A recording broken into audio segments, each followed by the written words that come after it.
আসসালামু আলাইকুম রহমতুল্লাহি আবরাকাতু। আলহামদুলিল্লাহ ওসসালাতু ওয়াসসালামু আলা রাসূলিল্লাহ বাদ।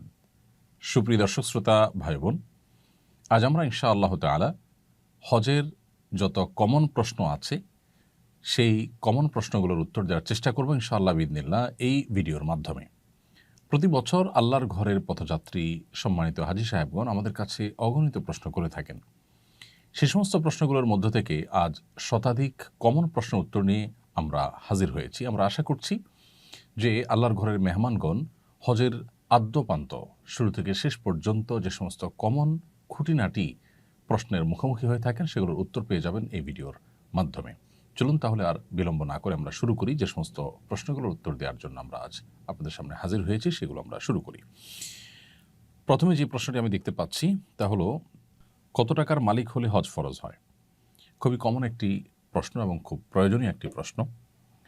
যদি কেউ তার জীবনে প্রাপ্তবয়স্ক হওয়ার পর কোনো বছর হজের মৌসুমে তার অবস্থান থেকে বাইতুল্লাহ গিয়ে হজ সম্পাদন করে আবার ফিরে আসার মতো সামর্থ্য যদি তার থাকে এবং এই সময়টুকুন তার পরিবারের ভরণ পোষণ দিয়ে যাওয়ার মতো আর্থিক সঙ্গতি যদি তার থাকে, অর্থাৎ হজ করতে যাওয়া, হজের সময় সেখানকার খরচ খরচা করা এবং হজ করে আবার ফিরে আসার জন্য যে পরিমাণ অর্থকড়ির প্রয়োজন সেটা যদি তার থাকে এবং এই সময়ের মধ্যে তার পরিবারের ভরণ পোষণের ব্যবস্থা করার মতো আর্থিক সঙ্গতি যদি তার থাকে, তাহলে তার উপর হজ ফরজ হয়ে যায়। আর যদি কারোর এটা না থাকে তাহলে সেক্ষেত্রে তার উপর হজ ফরজ হবে না। এখন এটা নির্ভর করবে আপনি কোথায় অবস্থান করছেন। আপনি মক্কা অবস্থান করছেন, তাহলে মক্কা থেকে এই হজ সম্পাদন করে আসা আপনার গন্তব্যে, আপনার ঠিকানায়, আপনার নিজ আঙ্গিনায়, এটার জন্য খুবই অল্প স্বল্প পয়সা হলে হয়ে যায়। আবার কেউ যদি বাংলাদেশ থেকে হজ করেন বা বাংলাদেশে যদি কেউ অবস্থান করেন, তাহলে তার হজ ফরজ হওয়ার জন্য একরকমের অর্থকড়ির প্রয়োজন হবে। আবার কেউ যদি ইউরোপে থাকেন তাহলে সেখান থেকে হজ আরও বেশি এক্সপেন্সিভ। অতএব সেখান থেকে হজ করার জন্য যে পরিমাণ টাকার দরকার, সেখান থেকে এসে মক্কায় হজ করে আবার তার জায়গায় ফিরে যাওয়া এবং এই সময়ের ভিতরে পরিবার ভরণ পোষণের ব্যবস্থা করা, এটা তার অবস্থানের উপরে নির্ভর করে বাড়বে। অতএব হজ ঠিক কত টাকা হলে ফরজ হয়, এটা জাকাতের মতো নির্ধারিত কোনো অ্যামাউন্ট নেই যে এই টাকা হলে হজ ফরজ হয়। এটা নির্ভর করে ব্যক্তির অবস্থান থেকে বাইতুল্লাহ গিয়ে হজ করে আসার মতো সামর্থ্য তার আছে কিনা। যদি থাকে তাহলে তারপরে হজ ফরজ হয়ে যাবে। জীবনের কোনো বছর যদি এমন হয় যে হজ করার মতো সামর্থ্য আমার ছিল, ধরুন আজ থেকে 7-8 বছর আগে বাংলাদেশ থেকে 2 থেকে 2.5 লাখ কিংবা 3 লাখ টাকার মধ্যে হজ করে আসা যেত। তখন আপনার কাছে টাকাটা ছিল, আপনি হজ করেননি। এখন হজ এক্সপেন্সিভ হয়ে গেছে, 7 লাখ 8 লাখ টাকার প্রয়োজন হয় বাংলাদেশ থেকে হজ করার জন্য। এখন এই টাকা আপনার নেই। অতএব যদি আপনি মনে করেন যে আমার তো 7-8 লাখ টাকার সামর্থ্য নেই, অতএব আমি হজ তো আমার উপর ফরজ নয়, আমি হজ তো করবো না, না করলে চলবে, এরকমটি বলার কোনো সুযোগ থাকবে না। কারণ আপনার উপর হজ ফরজ হয়েছিল, তখন আপনি করেননি। সো এখন 8 লাখ, 10 লাখ, 15 লাখ যে টাকাই লাগুক সেটা অ্যারেঞ্জ করে আপনার ফরজ আদায় করতে হবে, কারণ আপনি সেটাকে বিলম্ব করেছেন। আল্লাহ সুবহানাহু ওয়া তাআলা কোরআনে কারিমে বলেছেন, ওয়ালিল্লাহি আলান নাসি হিজ্জুল বাইতি মান ইসতাতা ইলাইহি সাবিলা। মানুষের কাছে আল্লাহর পাওনা হয়ে যায় যদি তার সামর্থ্য থাকে বাইতুল্লাহ গিয়ে হজ করার, সে যেন হজ করে। এই হজ করাটা এটা মানুষের কাছে আল্লাহর পাওনা হয়ে যায়। অন্যান্য ফরজ বিধানের ক্ষেত্রে আল্লাহ তাআলা পুরস্কার বলেছেন, কুতিবা আলাইকুমুস সিয়াম, তোমাদের উপর সিয়াম ফরজ করা হয়েছে, আকিমুস সালাহ ওয়া আতুজ যাকাত, তোমরা সালাত কায়েম করো, যাকাত আদায় করো। কিন্তু হজের ক্ষেত্রে আল্লাহ রাব্বুল আলামিন একটু ভিন্ন ভঙ্গিতে আমাদেরকে হজের ফরজ হওয়ার বিধানটি জানিয়েছেন। অর্থাৎ আল্লাহ বলেছেন যে কারোর সামর্থ্য যদি থাকে বাইতুল্লাহ গিয়ে নিজ গন্তব্যে আবার ফিরে আসার হজের মৌসুমে, তাহলে তার জন্য হজ করাটা এটা আল্লাহর অধিকারে পরিণত হয়, এটা আল্লাহর পাওনায় প্রাপ্যে পরিণত হয়। তার মানে এটা একটা প্রেমময় ইবাদত। একজন বান্দা তার সামর্থ্য থাকবে তিনি হজ করবেন না, এটা হতে পারে না। অতএব যাদের এই আর্থিক সঙ্গতি আছে তাদের উপরে হজ ফরজ হয়ে যাবে। এরপরে প্রশ্ন হলো, হজ কত প্রকার এবং কোন প্রকার হজ সবচেয়ে উত্তম?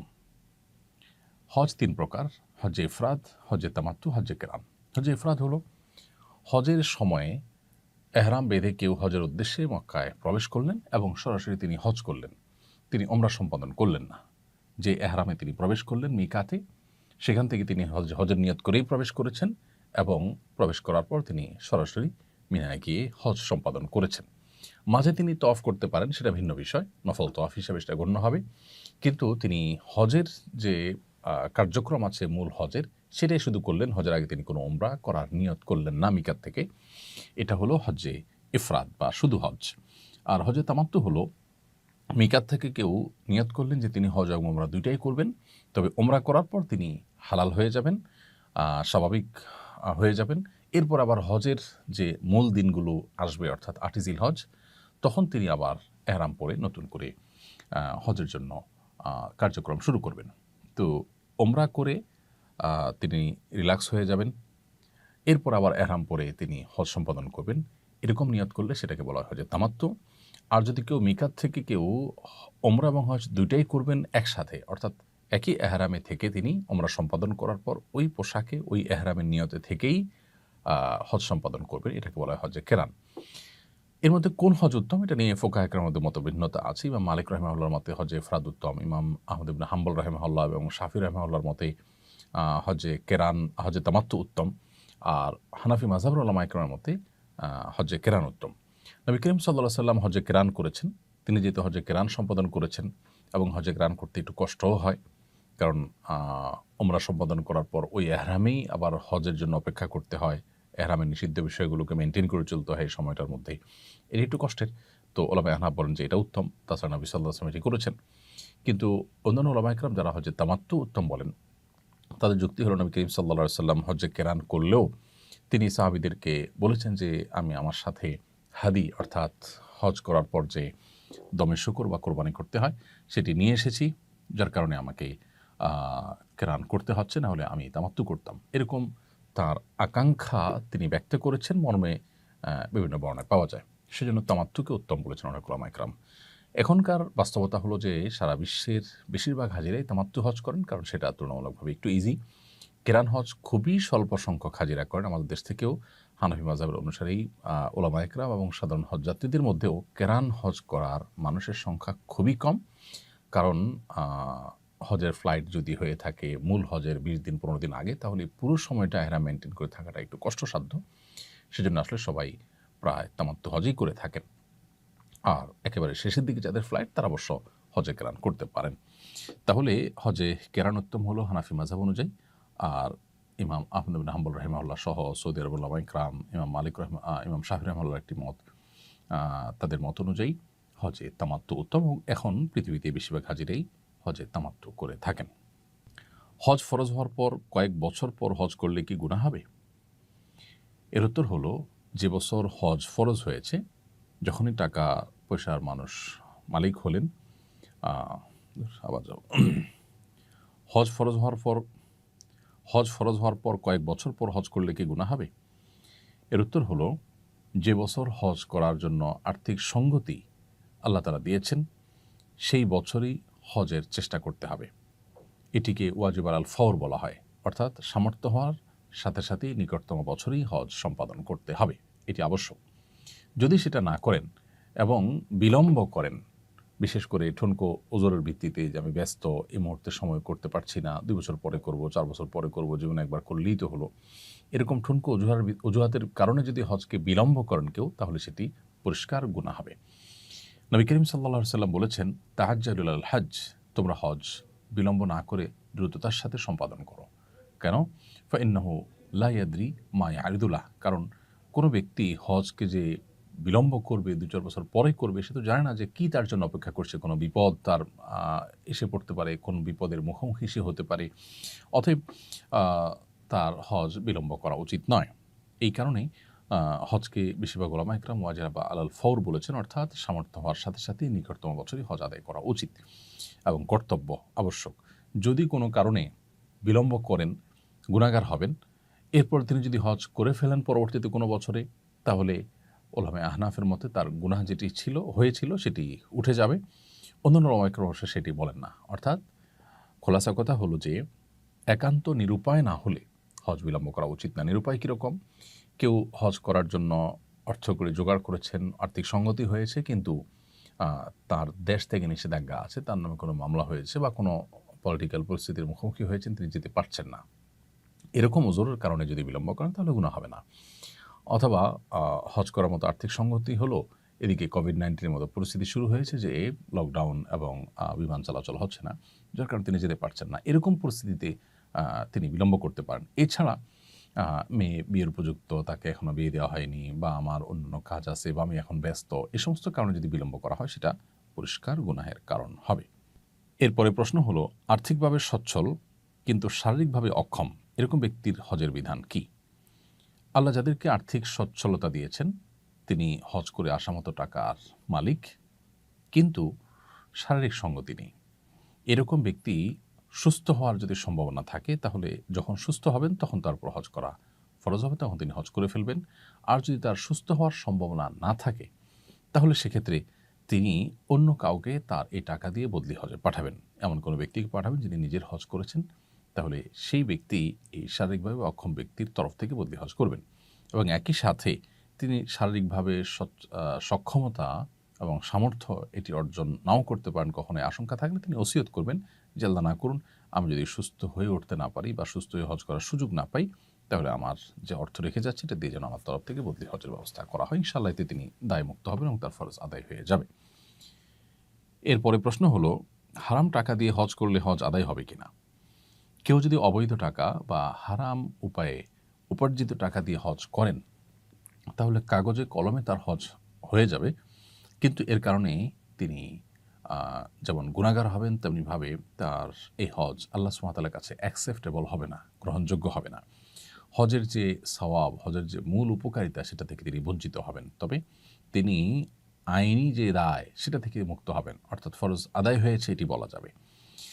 অতএব হজ করার ক্ষেত্রে আমাদের পবিত্র এবং হালাল টাকা এটা দিয়ে হজ করা উচিত। অন্যান্য ইবাদত বন্দেগী করার ক্ষেত্রেও এই হালালটাই আমাদের ব্যবহার করা উচিত। কারণ নবী করিম সাল্লাল্লাহু আলাইহি ওয়াসাল্লাম বলেছেন, ইন্নাল্লাহা তাইয়্যিব লা ইয়াকবালু ইল্লা তাইয়্যিবা।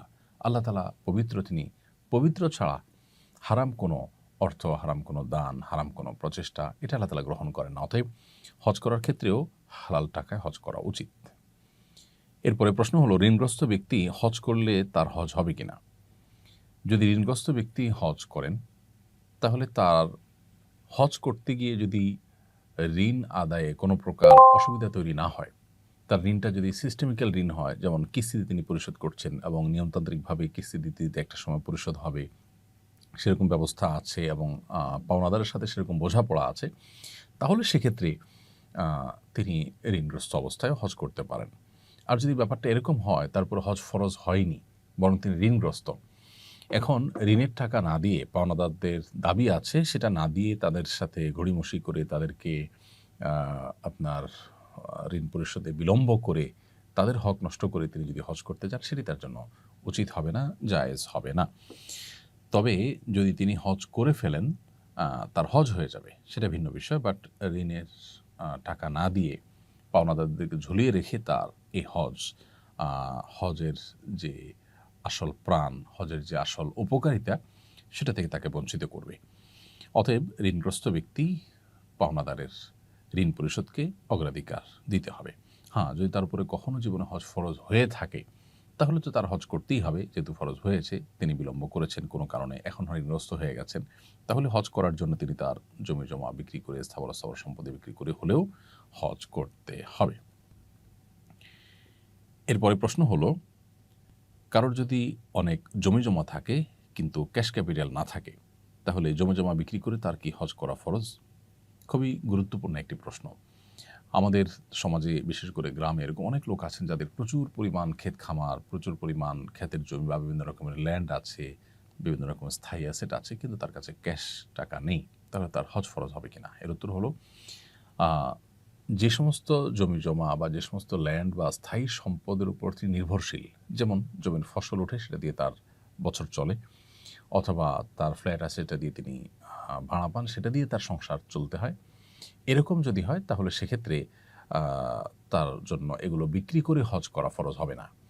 কিন্তু যদি এই পরিমাণ জমি থাকে যে তার বছর চলার পরও অতিরিক্ত আরও আছে, বা যেটার উপর তার সংসার চলাটা নির্ভরশীল না, এরকম অতিরিক্ত জমি জমা বা অতিরিক্ত অ্যাসেট যদি থাকে তাহলে সেগুলো বিক্রি করে হজ করার মতো অর্থ যদি পাওয়া যায় তাহলে অবশ্যই তার উপর হজ ফরজ হয়ে যাবে।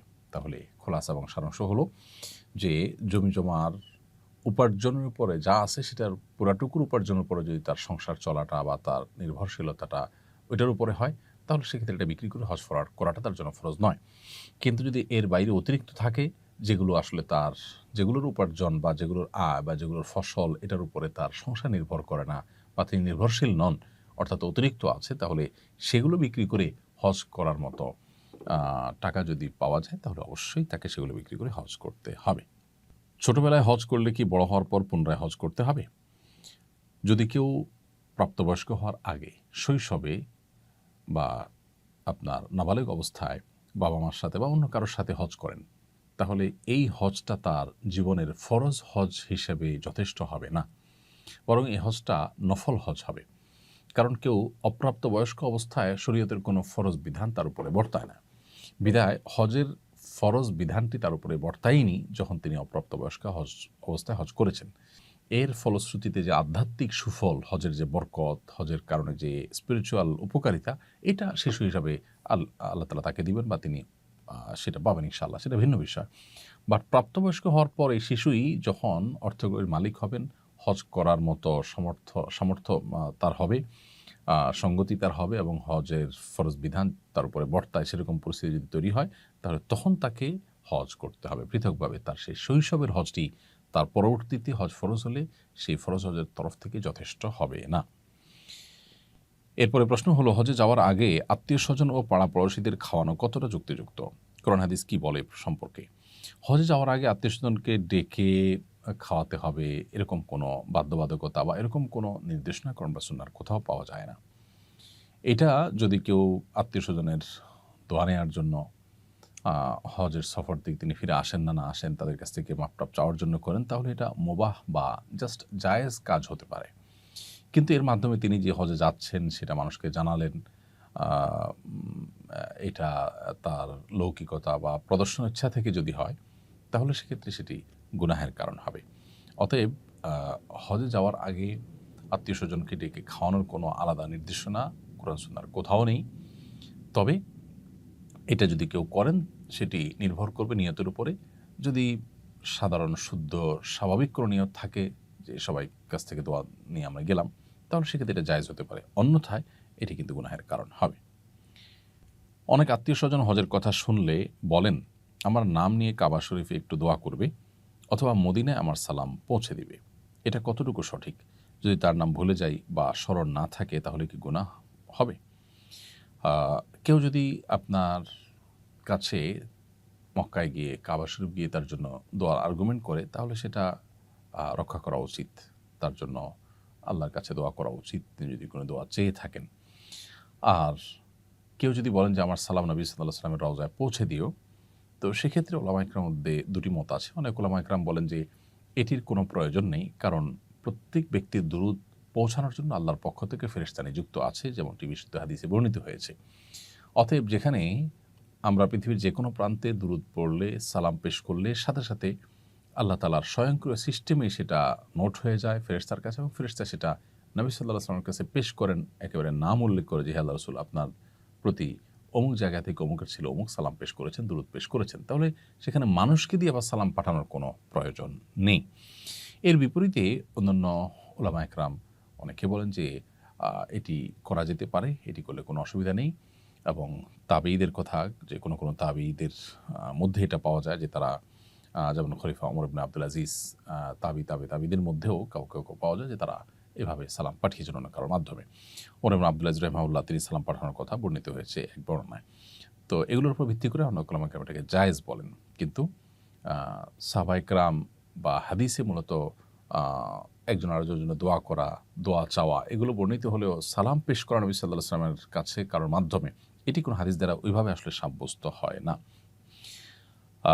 খোলাসা কথা হলো যে কেউ যদি আমাদের জন্য দোয়া করে, তাহলে তাদের জন্য দোয়া করা উচিত। যদি অনেক মানুষ দোয়া চায়, তাদের সবার নাম মনে না থাকে, তাহলে আমি কমন দোয়া করতে পারি, আল্লাহ যতজন দোয়া চেয়েছেন আপনি জানেন, আপনি তাদের সবার নেক উদ্দেশ্য পূরণ করুন, বা যারা দোয়া চেয়েছেন, যারা যেটা চেয়েছেন তাদের সে বইদের চাওয়াগুলো পূরণ করুন। এভাবে আপনি কমন দোয়া করে দায়মুক্ত হতে পারেন। আর নবী সাল্লাল্লাহু আলাইহি ওয়াসাল্লামের কবরের সামনে সালাম পেশ যখন আমরা করি, তখন আজকাল বিশেষ করে এত ভিড় হয়, নিজের সালামটা পেশ করাটাই দায় হয়ে যায়। এত অল্প সময় সেখানে রানিং অবস্থায় সালাম দিতে হয়। সেখানে আসলে অনেক লোক বললে তাদের নাম নিয়ে হে আল্লাহ রাসূল অমুক, অমুক আপনার প্রতি সালাম পেশ করেছেন বা অমুক, অমুকের তরফ থেকে আসসালাতু ওয়াসসালামু আলাইকা ইয়া রাসূলুল্লাহ, এরকম বলা আসলে সেই সুযোগ স্কোপ আজকাল থাকেও না। এটা হলো বাস্তবতা। অতএব দোয়ার ক্ষেত্রে আমরা যেমন কমন দোয়া করতে পারি তাদের জন্য, আবার সেই সাথে তাদের নামের নোট নিয়ে নিতে পারি যে কারা, কারা দোয়া চেয়েছেন তাদের নামগুলো ধরে, ধরে নোট দেখে আমরা তাদের জন্য আল্লাহর ঘরে বা বাইতুল্লাহ গিয়ে দোয়া করতে পারি। সেটা আরও ভালো। কারণ অন্যের জন্য যখন দোয়া করা হয় তখন আল্লাহর ফেরেশতারা যেই দোয়া করেন তার জন্য দোয়া করেন। অতএব আমি মানুষের জন্য যত বেশি দোয়া করব তার সুফল আমি তত বেশি পাবো।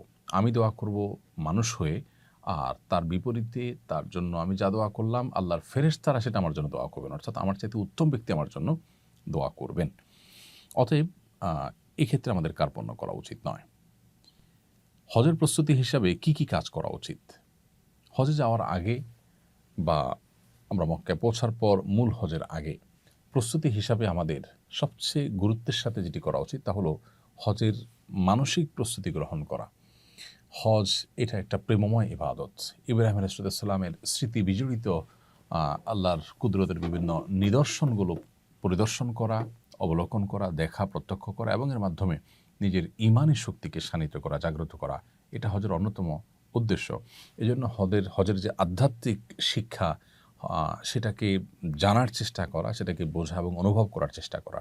এজন্য প্রমিনেন্ট ওলামা একরাম তাদের বক্তব্য যেমন শোনা যেতে পারে এবং এ সম্পর্কিত বহু বই পুস্তক আছে। আমাদের ইসলামের পূর্বসূরীদের হজ এবং ওমরার ঈমান জাগানিয়া বিভিন্ন দাস্তান আছে, সেগুলো আমরা পড়তে পারি। এর মাধ্যমে মানসিকভাবে আমি হজের জন্য প্রস্তুতি নিতে পারবো ইনশাআল্লাহ। দ্বিতীয়ত, হজের বিধিবিধানগুলো যেহেতু জীবনে বারবার করে আমাদের পালন করার মতো সুযোগ আসে না, সচরাচর জীবনে একবার ফরজ হয়, সেজন্য কোনোভাবে যেন মিস না হয়, ভুল না হয়, বড় কোনো ত্রুটি যেন না হয়, এমনকি ছোট ত্রুটিও যেন না হয়, সেজন্য হজের আদ্যোপান্ত জানার চেষ্টা করা। নবী করিম সাল্লাল্লাহু আলাইহি ওয়াসাল্লাম বলেছেন, খুযু আন্নী মানাসিকাকুম, তোমরা তোমাদের হজের বিধিবিধানগুলো আমার কাছ থেকে গ্রহণ করো, আমি যেভাবে করেছি সেভাবে তোমরা সেগুলোকে সম্পাদন করো। অতএব নবী সাল্লাল্লাহু আলাইহি ওয়াসাল্লাম কীভাবে হজ করেছেন, কোন জায়গায় কী করতে বলেছেন, কোন জায়গায় কোন দোয়া পড়বেন এবং দোয়ার জায়গাগুলো কী কী, কোনটা ফরজ, কোনটা ওয়াজিব, কোনটা নফল, কোনটার পরে কোনটা, 8ই জিলহজ থেকে নিয়ে 13ই জিলহজ পর্যন্ত আমরা এই দিনগুলোর কখন কোন কাজটা করব, স্টেপ বাই স্টেপ আমাদের জানতে হবে। তাহলে দ্বিতীয় প্রস্তুতি হলো যে হজের সমস্ত বিধিবিধান, হজের সমস্ত নিয়ম কানুনগুলো কোরআন সুন্নাহর আলোকে জানার চেষ্টা করবো আমরা ইনশাআল্লাহ তাআলা। তৃতীয়ত, হজ করতে আমরা মক্কায় যাব ইনশাআল্লাহ। সেখানকার এনভায়রনমেন্ট, সেখানকার পরিবেশ আমি যেখানে অবস্থান করছি আমার দেশ থেকে ভিন্নতর। অতএব সেখানে গিয়ে সুস্থ সবলভাবে আমি নিরাপদে নির্বিঘ্নে যেন ইবাদতবন্দি করতে পারি, স্মুথলি যেন আমার সমস্ত দোয়া এবং ইবাদত, তওয়াফ ইত্যাদি নিবেদন করতে পারি, সেজন্য শারীরিকভাবেও নিজেকে প্রস্তুত করা এবং সেখানকার প্রতিবন্ধকতাগুলো মাথায় রেখে আমাদের প্রস্তুতি গ্রহণ করা। এভাবেই ত্রিমুখী প্রস্তুতি যদি আমরা গ্রহণ করতে থাকি ইনশাআল্লাহ হজ অর্থবহ হবে। সেই সাথে আরেকটি সম্পূরক প্রস্তুতির কথা বলবো, আল্লাহর কাছে দোয়া করা যে আল্লাহ আপনি আমাকে সুস্থ সবলভাবে স্বাভাবিকভাবে হজের সমস্ত কাজগুলো সম্পাদন করার তৌফিক দান করুন। হজ একটা কষ্টসাধ্য ইবাদত। নারীদের হজকে জিহাদের সমতুল্য বলেছেন নবী সাল্লাল্লাহু আলাইহি ওয়াসাল্লাম। বিধায় এটি আল্লাহ সহজ করলেই সহজ হবে, না হলে কিন্তু সহজ হবে না। সেজন্য দোয়া করতে থাকা এবং আল্লাহ যেন মাবরুর হজের তৌফিক দান করেন, সেজন্য বিশেষভাবে আল্লাহর কাছে আমরা দোয়া করবো ইনশাআল্লাহ তাআলা। এহরাম কখন করব, এহরাম করার নিয়ম কি? হজের এহরাম আমরা তামাত্তু হজ যারা করবেন তারা 2 ধাপে এহরাম পরবেন, আর কেরান এবং হজে ইফরাদ যারা করবেন তারা 1 ধাপে হজের এহরাম পরিধান করবেন। 3 প্রকার হাজি অর্থাৎ ইফরাদ, তামাত্তু, কেরান যে প্রকারই হজ করেন না কেন আপনাকে মিকাত থেকে এহরাম বাঁধতে হবে হজের নিয়তে। আপনি যদি বাহির থেকে যান সেক্ষেত্রে মিকাত থেকে আপনি হজের নিয়তে আপনাকে এহরাম বাঁধতে হবে। এই যে মিকাত থেকে হজের এহরাম বাঁধবো, আমরা যারা বিমানে যাই আমরা সেই সুযোগ থেকে বঞ্চিত হই, কারণ বিমান আসলে মিকাতের ওখানে ল্যান্ড করে না, মিকাতের উপর দিয়ে চলে যায়। তো সেক্ষেত্রে আমরা যে দেশ থেকে যাব তিনি সেই দেশের এয়ারপোর্ট বা হাজি ক্যাম্প এই সমস্ত জায়গা থেকে এহরাম বাঁধতে পারি, চাইলে বাসা থেকে এহরামের কাপড় পরিধান করতে পারি। এটা হলো পরিধান করা। আর নিয়তটা যেটা এহরামের আনুষ্ঠানিকতা বা এহরামের যে মূল কার্যক্রম, সেটি আমরা শুরু করব, অর্থাৎ নিয়ত করাটা শুরু করব হলো মিকাত থেকে। সেটা কিভাবে? বিমান যখন মিকাতের কাছাকাছি যাবে তখন আমাদেরকে পাইলট ঘোষণা দিবেন যে আমরা মিকাত ক্রস করতে যাচ্ছি, তখন আমরা নিয়ত করে নেব যে আমরা হজ করতে যাচ্ছি। যদি এমন কোনো দেশ থেকে আসেন যেখানে আসলে হজ যাত্রী ওই ফ্লাইটে খুবই কম, আপনাকে হয়তো বলা হবে না, সেক্ষেত্রে আপনি নিশ্চয়ই তাদের কাছ থেকে জানতে পারবেন যে আপনি সৌদি আরবের বর্ডারে ঢুকেছেন, কোন জায়গায় আছেন, ম্যাপ দেখার সুযোগ থাকে, আজকাল জানার সুযোগ থাকে, বিধায় আপনি মিকাতের কাছাকাছি গিয়ে নিয়ত করবেন। এ হলো আমাদের এহরাম শুরু হওয়া। দ্বিতীয় ধাপে এহরাম করতে হবে তামাত্তু হাজিদেরকে। সেক্ষেত্রে তারা দ্বিতীয় ধাপের এহরামটা পড়বেন মূলত ৮ই জিলহজ সকালে অথবা ৭ই জিলহজ সন্ধ্যায়। আপনার বাস যখন প্রস্তুত হয় মিনা যাওয়ার জন্য, তখন হোটেল থেকে এহরাম পরে আপনি চলে যাবেন ইনশাআল্লাহ তাআলা। তাহলে এহরামের পোশাকটা আমরা পরিধান হয়তো দেশ থেকে করব, কিন্তু নিয়তটা করব আমরা মিকাত থেকে বা মিকাতের কাছাকাছি জায়গায় গিয়ে, এবং যখন নিয়ত করব তখন থেকেই কিন্তু আমাদের তালবিয়া পাঠ শুরু হবে। আর এহরামের নিয়ম হলো আমরা সেলাইবিহীন শুভ্র সাদা কাপড় পরলে সেটা উত্তম। অন্য কোনো কালার যদি পোশাক পরেন সেটাও আপনার এহরামের জন্য যথেষ্ট হয়ে যাবে যদি সেলাই করা না হয়। আর এবং পাশাপাশি এই এহরামের কাপড় হিসাবে একটা টুকরো নিচে, আরেকটা টুকরো চাদর হিসাবে উপরে, অর্থাৎ একটা লুঙ্গির মতো একটা চাদরের মতো করে পুরুষদের জন্য পরিধান করা। আর মা বোনদের জন্য সাধারণ যে পোশাক তারা পরে থাকেন ওই স্বাভাবিক পোশাক পরিধান করবেন। এটাই হলো তাদের এহরামের কাপড়।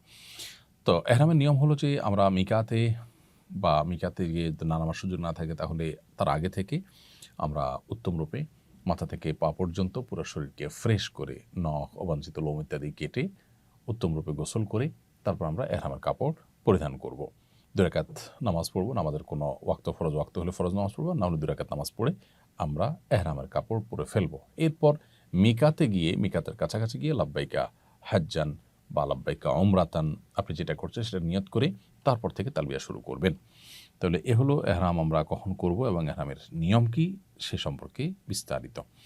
যদি কারোর হজের ফ্লাইট বা উমরার ফ্লাইট আগে মদিনায় যায়, মদিনায় থেকে তারপরে তারা ব্যাক করবেন মক্কাতে হজের জন্য, তাহলে সেক্ষেত্রে তারা বাংলাদেশ থেকে বা যেখান থেকে যাবেন সেখান থেকে এহরাম পড়বেন না। তারা মদিনা থেকে যখন মক্কায় আসবেন তখন মিকাত পড়বে, সেই মিকাত থেকে তারা হজের এহরাম পড়বেন। আগের হজ বা ওমরা পালনকারীদের এহরামের কাপড় অন্যজন ব্যবহার করতে পারবে কিনা?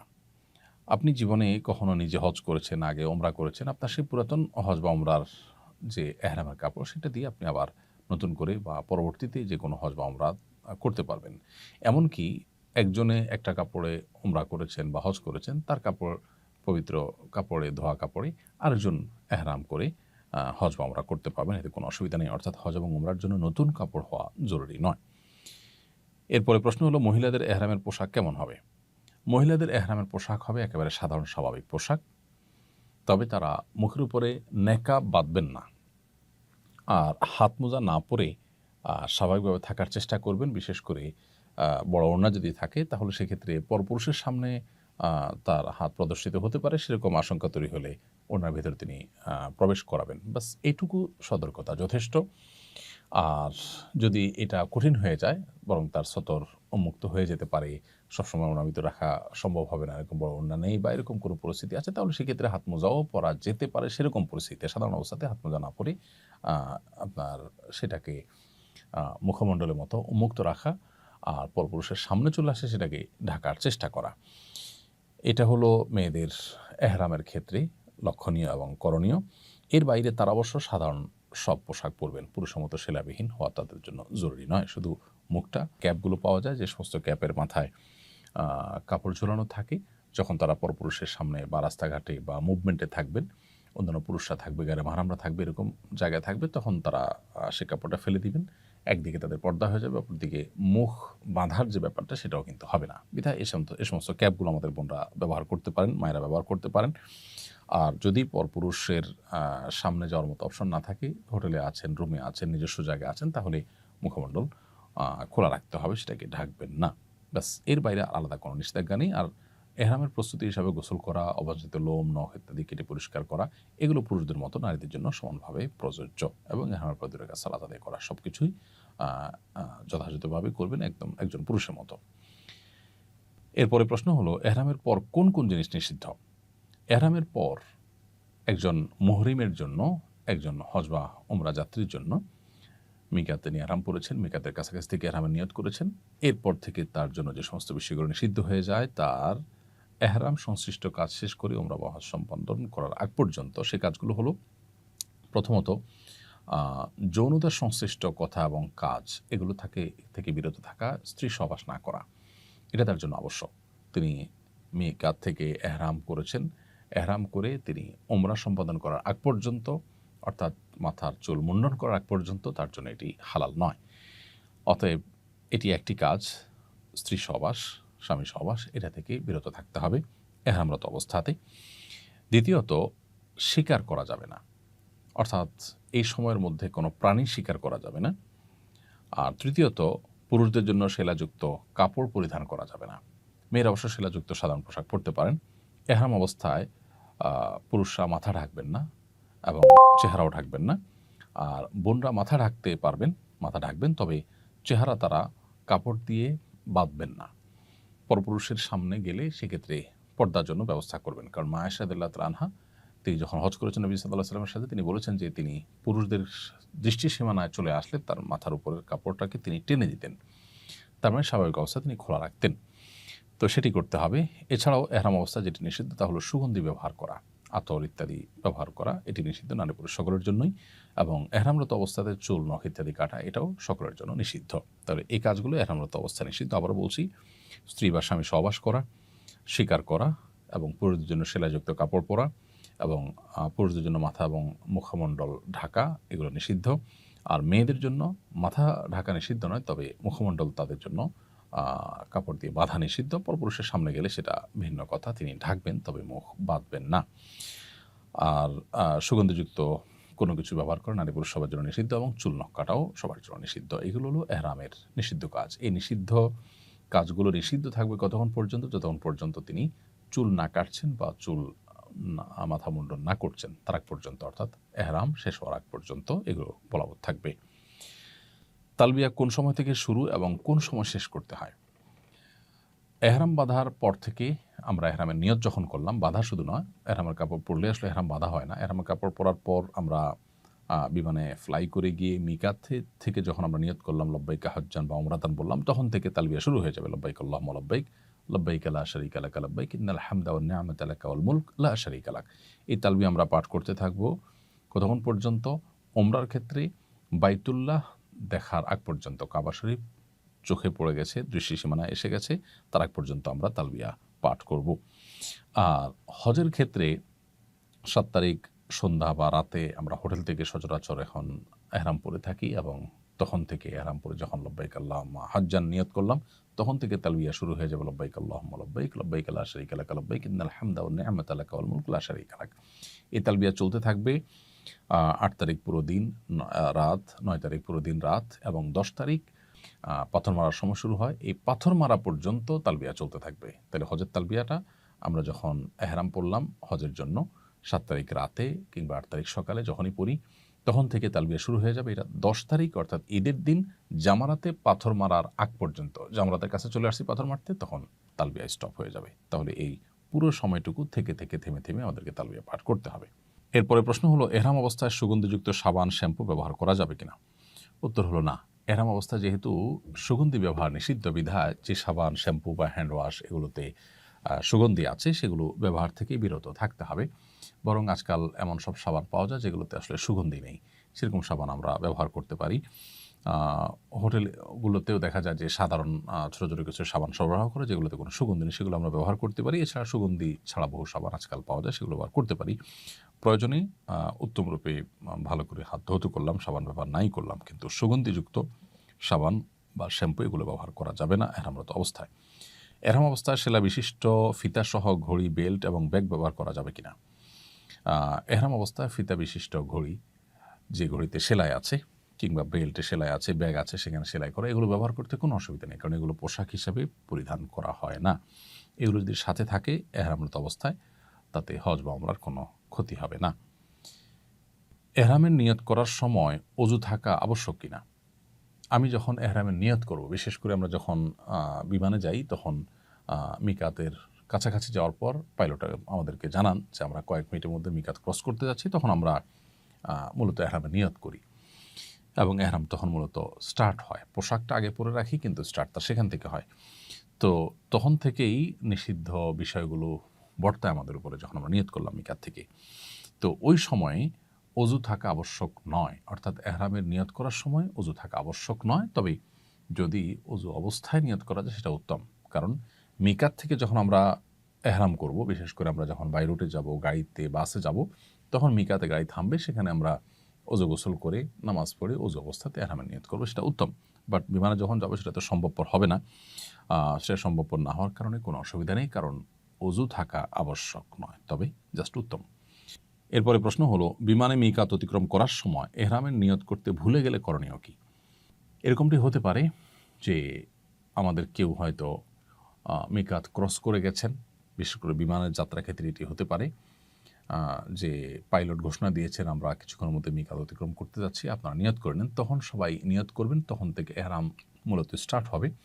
বাট কেউ হয়তো ঘুমেছিলেন, তিনি শুনতে পাননি, অথবা অন্যমনস্ক ছিলেন বা ফোনে ব্যস্ত ছিলেন, কোনো কারণে তিনি মিস করে গেছেন সেই ঘোষণাটি, ফলশ্রুতিতে তিনি নিয়ত করতে পারেননি। পরবর্তীতে মিকাত ক্রস করে যাওয়ার পর যদি তার যদি সম্বিত ফিরে আসে বা তিনি যদি টের পান যে আসলে আমার এটা মিস হয়ে গেছে, তাহলে তাকে দম দিতে হবে।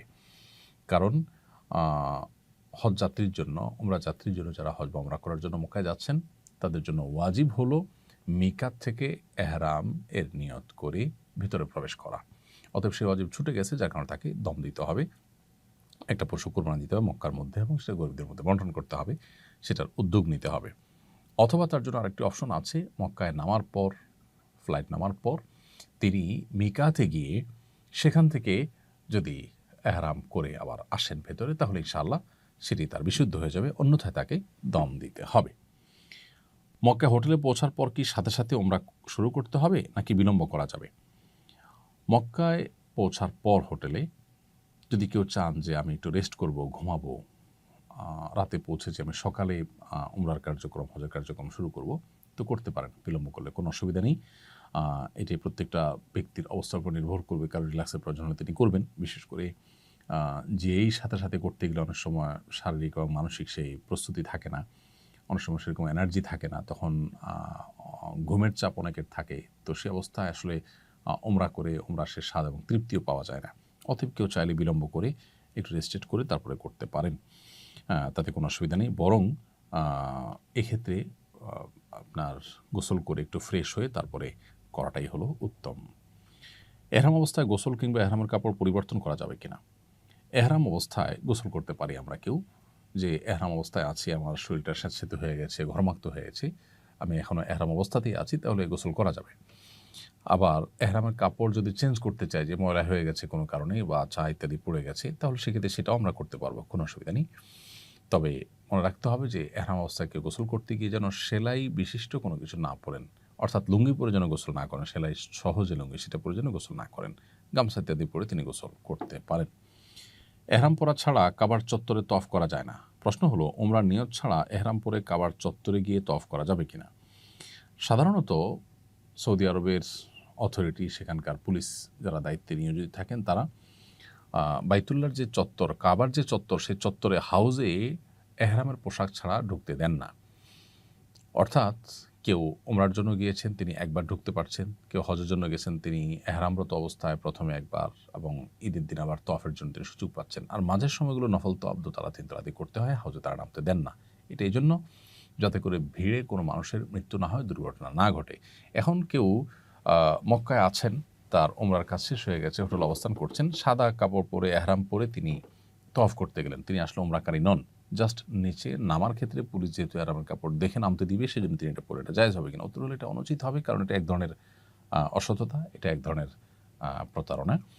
কারণ হলো, আপনার এই পোশাক দিয়ে আপনি বার্তা দিচ্ছেন আমি এহরামকারী, মূলত আপনি এহরামকারী নন।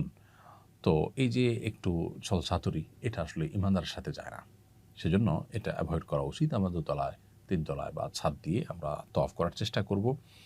আর এহরামরত অবস্থাতে বিশেষ করে হজযাত্রীরা ঈদের দিন থেকে নিয়ে এরপরে বেশ অনেক দিন পর্যন্ত হাউজে যে কোনো পোশাকে নামার সুযোগ থাকে, বিধায় সেই সুযোগটাকে আমরা গ্রহণ করবো ইনশাআল্লাহ।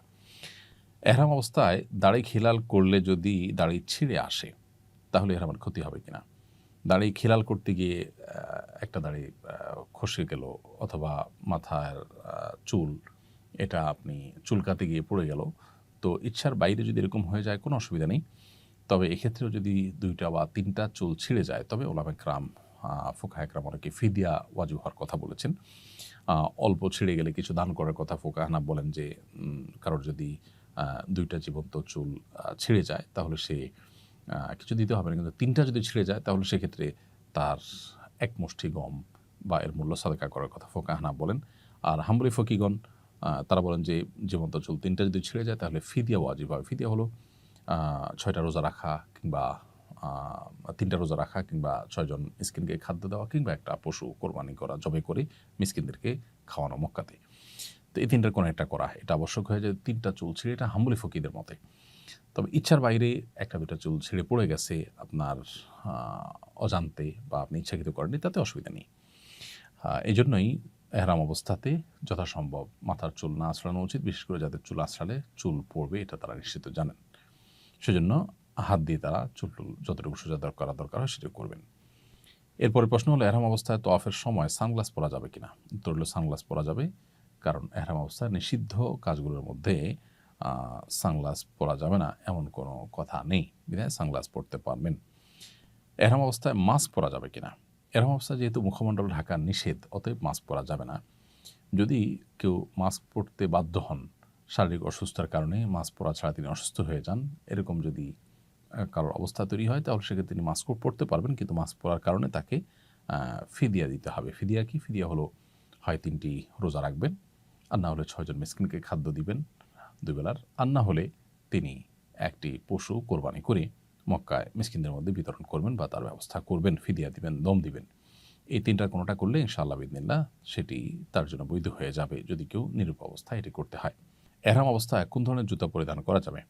এহরাম অবস্থায় পুরুষদের জন্য জুতা পরিধান করার ক্ষেত্রে মাথায় রাখতে হবে তার পায়ের উঁচু জায়গাটা যেন খোলা থাকে। এখানে উঁচু জায়গা বলতে কি বোঝানো হয়েছে হাদিসে, এটার ব্যাখ্যা নিয়ে আবার 2টি মত আছে। অনেকে বলেছেন যে আমাদের যে পায়ের যে গিরা আছে, টাকনু আছে, এইটার কথা বলা হয়েছে কাবাইন। আবার অনেকে বলেছেন যে আমাদের পায়ের যে এই যে উপরের অংশটা উঁচু, এটা বোঝানো হয়েছে। তো এটা নিয়ে ফুকাহাদের মধ্যে মতপার্থক্য আছে। জন্য সবচেয়ে উত্তম হয় ফিতাওয়ালা যে স্যান্ডেলগুলো আজকাল পাওয়া যায় সেগুলো, কারণ তাতে আমাদের গিরাও মুক্ত থাকে আর এই যে উঁচু জায়গাটা এটাও মুক্ত থাকে, তাহলে আর কোনো মতপার্থক্য থাকে না।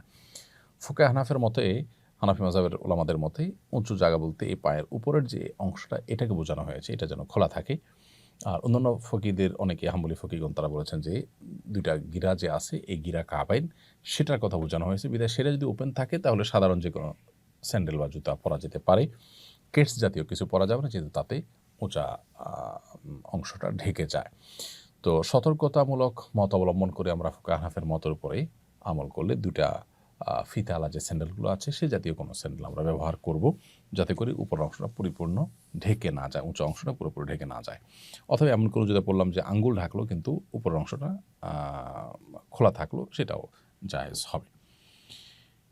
এরপর প্রশ্ন হলো, এহরামরত অবস্থায় অসুস্থ ব্যক্তি ক্যাটস, মোজা বা প্যাম্পার্স ইত্যাদি পড়তে পারবে কিনা? বয়স্ক কোনো মানুষ, তার হয়তো অনেক বেশি ঘন ঘন পেশাব পায়খানা হয়ে যায় এবং নিজের অজান্তে হয়ে যায়, নিয়ন্ত্রণ করতে পারে না, তার জন্য প্যাম্পার্স পরানো হলো তাকে, অথবা কারোর কেটস বা মোজা পরা ছাড়া তিনি চলতে পারেন না, এই অবস্থাতে তিনি যদি এই সমস্ত কেটস বা মোজা পড়তে হয়, তাহলে সেক্ষেত্রে এগুলো জায়েজ হবে নিরুপায় ব্যক্তির জন্য। অসুস্থ ব্যক্তির জন্য এটি জায়েজ হবে পুরুষদের ক্ষেত্রে, এবং এর জন্য তাকে ফিদিয়া দিতে হবে। ফিদিয়া যেটি বলছিলাম যে 3টা রোজা, কিংবা 6 জন মিসকিনকে 2 বেলা খাবার দেওয়া, কিংবা একটা পশু জবে করা মক্কাতে, করে সেটার গোশত গরিব দুঃখীদেরকে দান করে দেওয়া বা সেটার জন্য ব্যবস্থা করা কোনো অথরিটির মাধ্যমে, এটুকু করলে ইনশাআল্লাহ তার জন্য এটি জায়েজ হবে।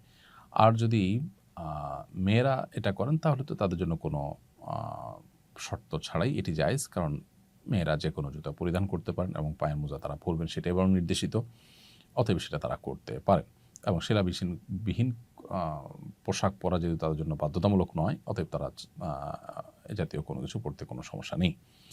পুরুষের সেলাইবিহীন পোশাক পরিধান করার কারণ জানতে চাই। এহরামরত অবস্থায় পুরুষরা কেন সেলাবিহীন পোশাক পরতে হবে? আল্লাহ তাআলা একমাত্র ভালো জানেন। আল্লাহ কখন, কোন আদেশ, কোন নিষেধ, কী কারণে দেন, সেটার হিকমত এবং রহস্য একমাত্র আল্লাহ তাআলা জানেন। আমরা আসলে এর কারণ বলতে পারব না। আমরা শুধুমাত্র আমান্না সাল্লাম না, আল্লাহ তাআলা আমাদেরকে নির্দেশ করেছেন, তাই আমরা সেটিকে আমল করছি। এ হলো আমাদের বিষয়। এর বাইরে সেলাবিহীন পোশাক পরার পেছনে হিকমা বা রহস্য হিসেবে ওলামায়ে কেরাম অনেক রহস্যের কথা বলেন যে এহরামরত অবস্থায় এটা কেন পড়তে হবে। তার মধ্যে একটা হিকমা বা রহস্য হলো যে মূলত হজের এই আনুষ্ঠানিকতা বা কার্যক্রমগুলো সম্পন্ন করার সময় মানুষ যেন তার সরলতা এবং স্বাভাবিকভাবে সরলভাবে নিজেকে উপস্থাপন করে আল্লাহর সামনে, পরিপূর্ণ বান্দিগির যেন দাসত্বের যেন প্রকাশ হয়। তো এই সরলতা এবং আল্লাহ তাআলার কাছে নিজেকে দীনহীন অবস্থায় পেশ করার জন্য মূলত সেলাবিহীন পোশাক পরার কথা বলা হয়েছে। এখন প্রশ্ন হলো মেয়েদের জন্য এটা প্রযোজ্য নয় কেন? উত্তর হলো যে মেয়েদের জন্য এটা আসলে কঠিন। কারণ তাদের পর্দা, তাদের প্রাইভেসি এটা পুরুষদের মতো নয়, একটু ভিন্নতর, যার কারণে তারা স্বাভাবিক সেলাই করা পোশাক পরিধান করবেন। মহিলারা এহরাম অবস্থায় হাত বা পায়ের মোজা পরিধান করতে পারবে কি না?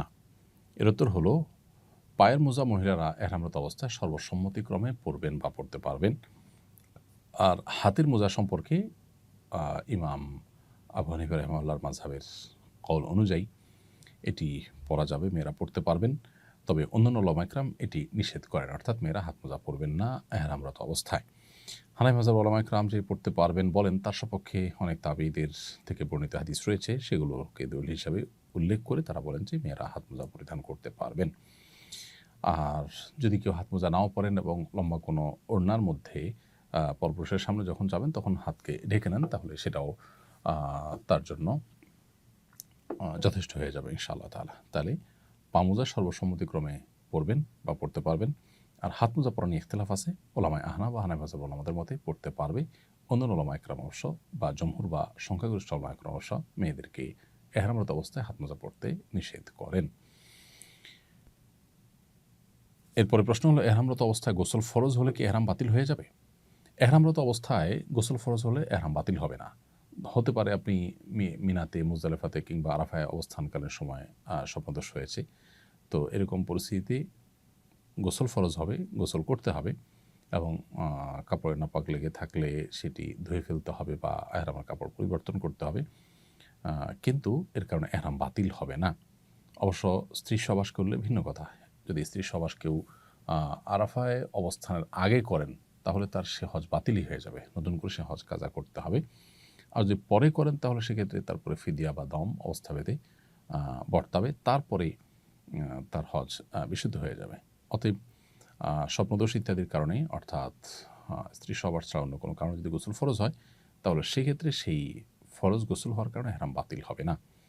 এহরামরত অবস্থায় সুগন্ধিযুক্ত ডিটারজেন্ট দিয়ে কাপড় পরিষ্কার করা যাবে কিনা? উত্তর হলো না। হাজী সাহেব বা হজযাত্রী তিনি এহরামরত অবস্থাতে সুগন্ধিযুক্ত ডিটারজেন্ট দিয়ে কাপড় চোপড় পরিষ্কার করবেন না। কাপড় চোপড় যদি ধোয়ার প্রয়োজনই হয়ে যায় তাহলে শুধুই ট্যাপে ধুয়ে নেবেন, পানিতে ধুয়ে নেবেন। সুগন্ধি ছাড়া কোনো সাবান ইত্যাদি থাকলে সেগুলো যদি ধুতে পারেন, কিন্তু সুগন্ধিযুক্ত ডিটারজেন্ট ব্যবহার করা যাবে না। এহরামরত অবস্থায় অরেঞ্জ বা আপেল খেলে হাত সুগন্ধযুক্ত হয়ে যায়, এতে কি দম দিতে হবে? উত্তর হলো না। আপেল বা অরেঞ্জের যে ন্যাচারাল সুগন্ধি, এটি খেতে গেলে আমাদের হাতে লেগে যায় সুগন্ধি এবং আমরা ঘ্রাণ নাকে আসে আমাদের, এর কারণে কোনো দম দিতে হবে না, কারণ এটা ইচ্ছাকৃত কোনো সুগন্ধির ব্যবহার করা নয়। হ্যাঁ, যদি এমন হয় যে আপনি ইচ্ছাকৃতভাবে আপেল বা আপনার মালটা ইত্যাদির সুগন্ধিকে আপনি নাকে শুঁকেন, টানেন, ঘ্রাণ নেওয়ার চেষ্টা করেন, তাহলে সেটা অবশ্যই আপনার অনুমোদিত হবে না, সেটা জায়েজ হবে না। এহরামে থাকা অবস্থায় মাথায় সরাসরি বসে এমন ছোট ছাতা পরা যাবে কিনা? আজকাল অনেককে দেখা যায় যে এহরামরত অবস্থায় এরকম কিছু ছাতা পরেন যে মাথার উপর যেন রোদ না লাগে, সেগুলো বেল্ট দিয়ে শুধু মাথায় বাঁধা থাকে এবং ছাতাটা উপরে আলগা থাকে কিছুটা। যেহেতু এটা মাথার সাথে অ্যাটাচ থাকে না টুপির মতো করে, অতএব এটা মাথা ঢাকার মতো বিষয় নয়, সেজন্য এটি জায়েজ হবে ইনশাআল্লাহ বিদিনিল্লাহ। বেল্ট দিয়ে শুধুমাত্র এখানে বেল্ট বা হুকের মতো কিছু দিয়ে জাস্ট ওটাকে ধারণ করে থাকে, আর ওটা মাথার উপরে আলগা থাকে ছোট করে ছাতার মতো করে। তো এটা পড়লে ইনশাআল্লাহ কোনো অসুবিধা নেই। এরপরে প্রশ্ন হলো, বিমানে কিভাবে নামাজ পড়তে হবে? বিমানে আমাদেরকে সালাত আদায় করতে হবে সালাতের ওয়াক্ত হলে। আমি বিমানে আছি, নামাজ পড়াটা কঠিন, সেই অজুহাতে নামাজ না পড়লে সেটা গুনাহগার হবে। হজ বা উমরার যাত্রীরাও অনেকে দেখা যায় যে বিমানে তারা নামাজ পড়েন না, তারা কাজা করে পরে নিজের গন্তব্যে গিয়ে নামাজ পড়েন, এটা উচিত নয়। বরং ওয়াক্ত হলে বিমানেও নামাজ পড়ে ফেলতে হবে। এখন প্রশ্ন হলো কীভাবে পড়ব? এর উত্তর হলো যে আগে থেকে আমরা উজু করে পবিত্রতা অর্জন করে তারপর বিমানে আমরা উঠব। এরপর নামাজের ওয়াক্ত যখন হবে ততক্ষণ পর্যন্ত উজু রেখে, যদি ওয়াক্ত হয়ে গেলে বিমান যে জায়গা দিয়ে যাচ্ছেন, যে দেশের উপর দিয়ে যাচ্ছেন, সে দেশে যখন ওয়াক্ত হয়ে যাবে তখন আমরা বিমানে নামাজ পড়ে ফেলব।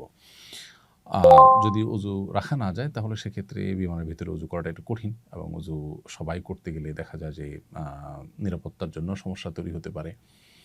তো এসব কারণে তায়াম্মুম করা যেতে পারে যদি কারোর জন্য অপারগতা সৃষ্টি হয়। আর যদি সেরকম ভিড় না থাকে এবং সতর্কতার সাথে উজু করা যায়, নিচে পানি টানি না পড়ে, কারণ নিচে পানি পড়লে নিরাপত্তাজনিত সমস্যা হতে পারে, এটা বিভিন্ন সময় সংশ্লিষ্টরা আমাদেরকে বলে থাকেন। সেজন্য আপনি আলতোভাবে যদি একটু কষ্ট করেও উজু করে ফেলতে পারেন এবং নিচে পানি পড়লে সেটা নিজ দায়িত্বে মুছে পরিষ্কার করে ফেলেন, তাহলে আপনি উজু করে নামাজ পড়বেন। সাধারণত সৌদি এয়ারলাইন্সে নামাজের একটা নির্দিষ্ট জায়গা থাকে, সেখানে গিয়ে আপনি নামাজ পড়বেন। কেবলা কোন দিকে আপনি জিজ্ঞেস করলে আপনাকে এয়ার হোস্টেসরা দেখিয়ে দিবে। আর বাংলাদেশ থেকে আমরা যখন হজ বা উমরার ট্যুরে বা সৌদি আরবে যাব, তখন তো আমাদের যেদিকে বিমান যাবে ওই দিকেই সোজা কেবলা থাকে, আর ফেরার সময় উল্টা দিকে কেবলা থাকে। অতএব আমরা ওই জায়গায় নামাজ পড়ব।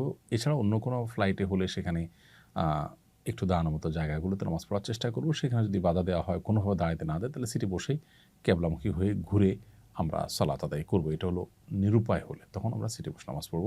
যদিও এই নামাজ, অর্থাৎ যেটা আমি দাঁড়াতে পারলাম না, আমাকে দাঁড়াতে দেওয়া হয়নি, সেই জন্য সেটা পরবর্তীতে কাজা করলে ভালো হয়।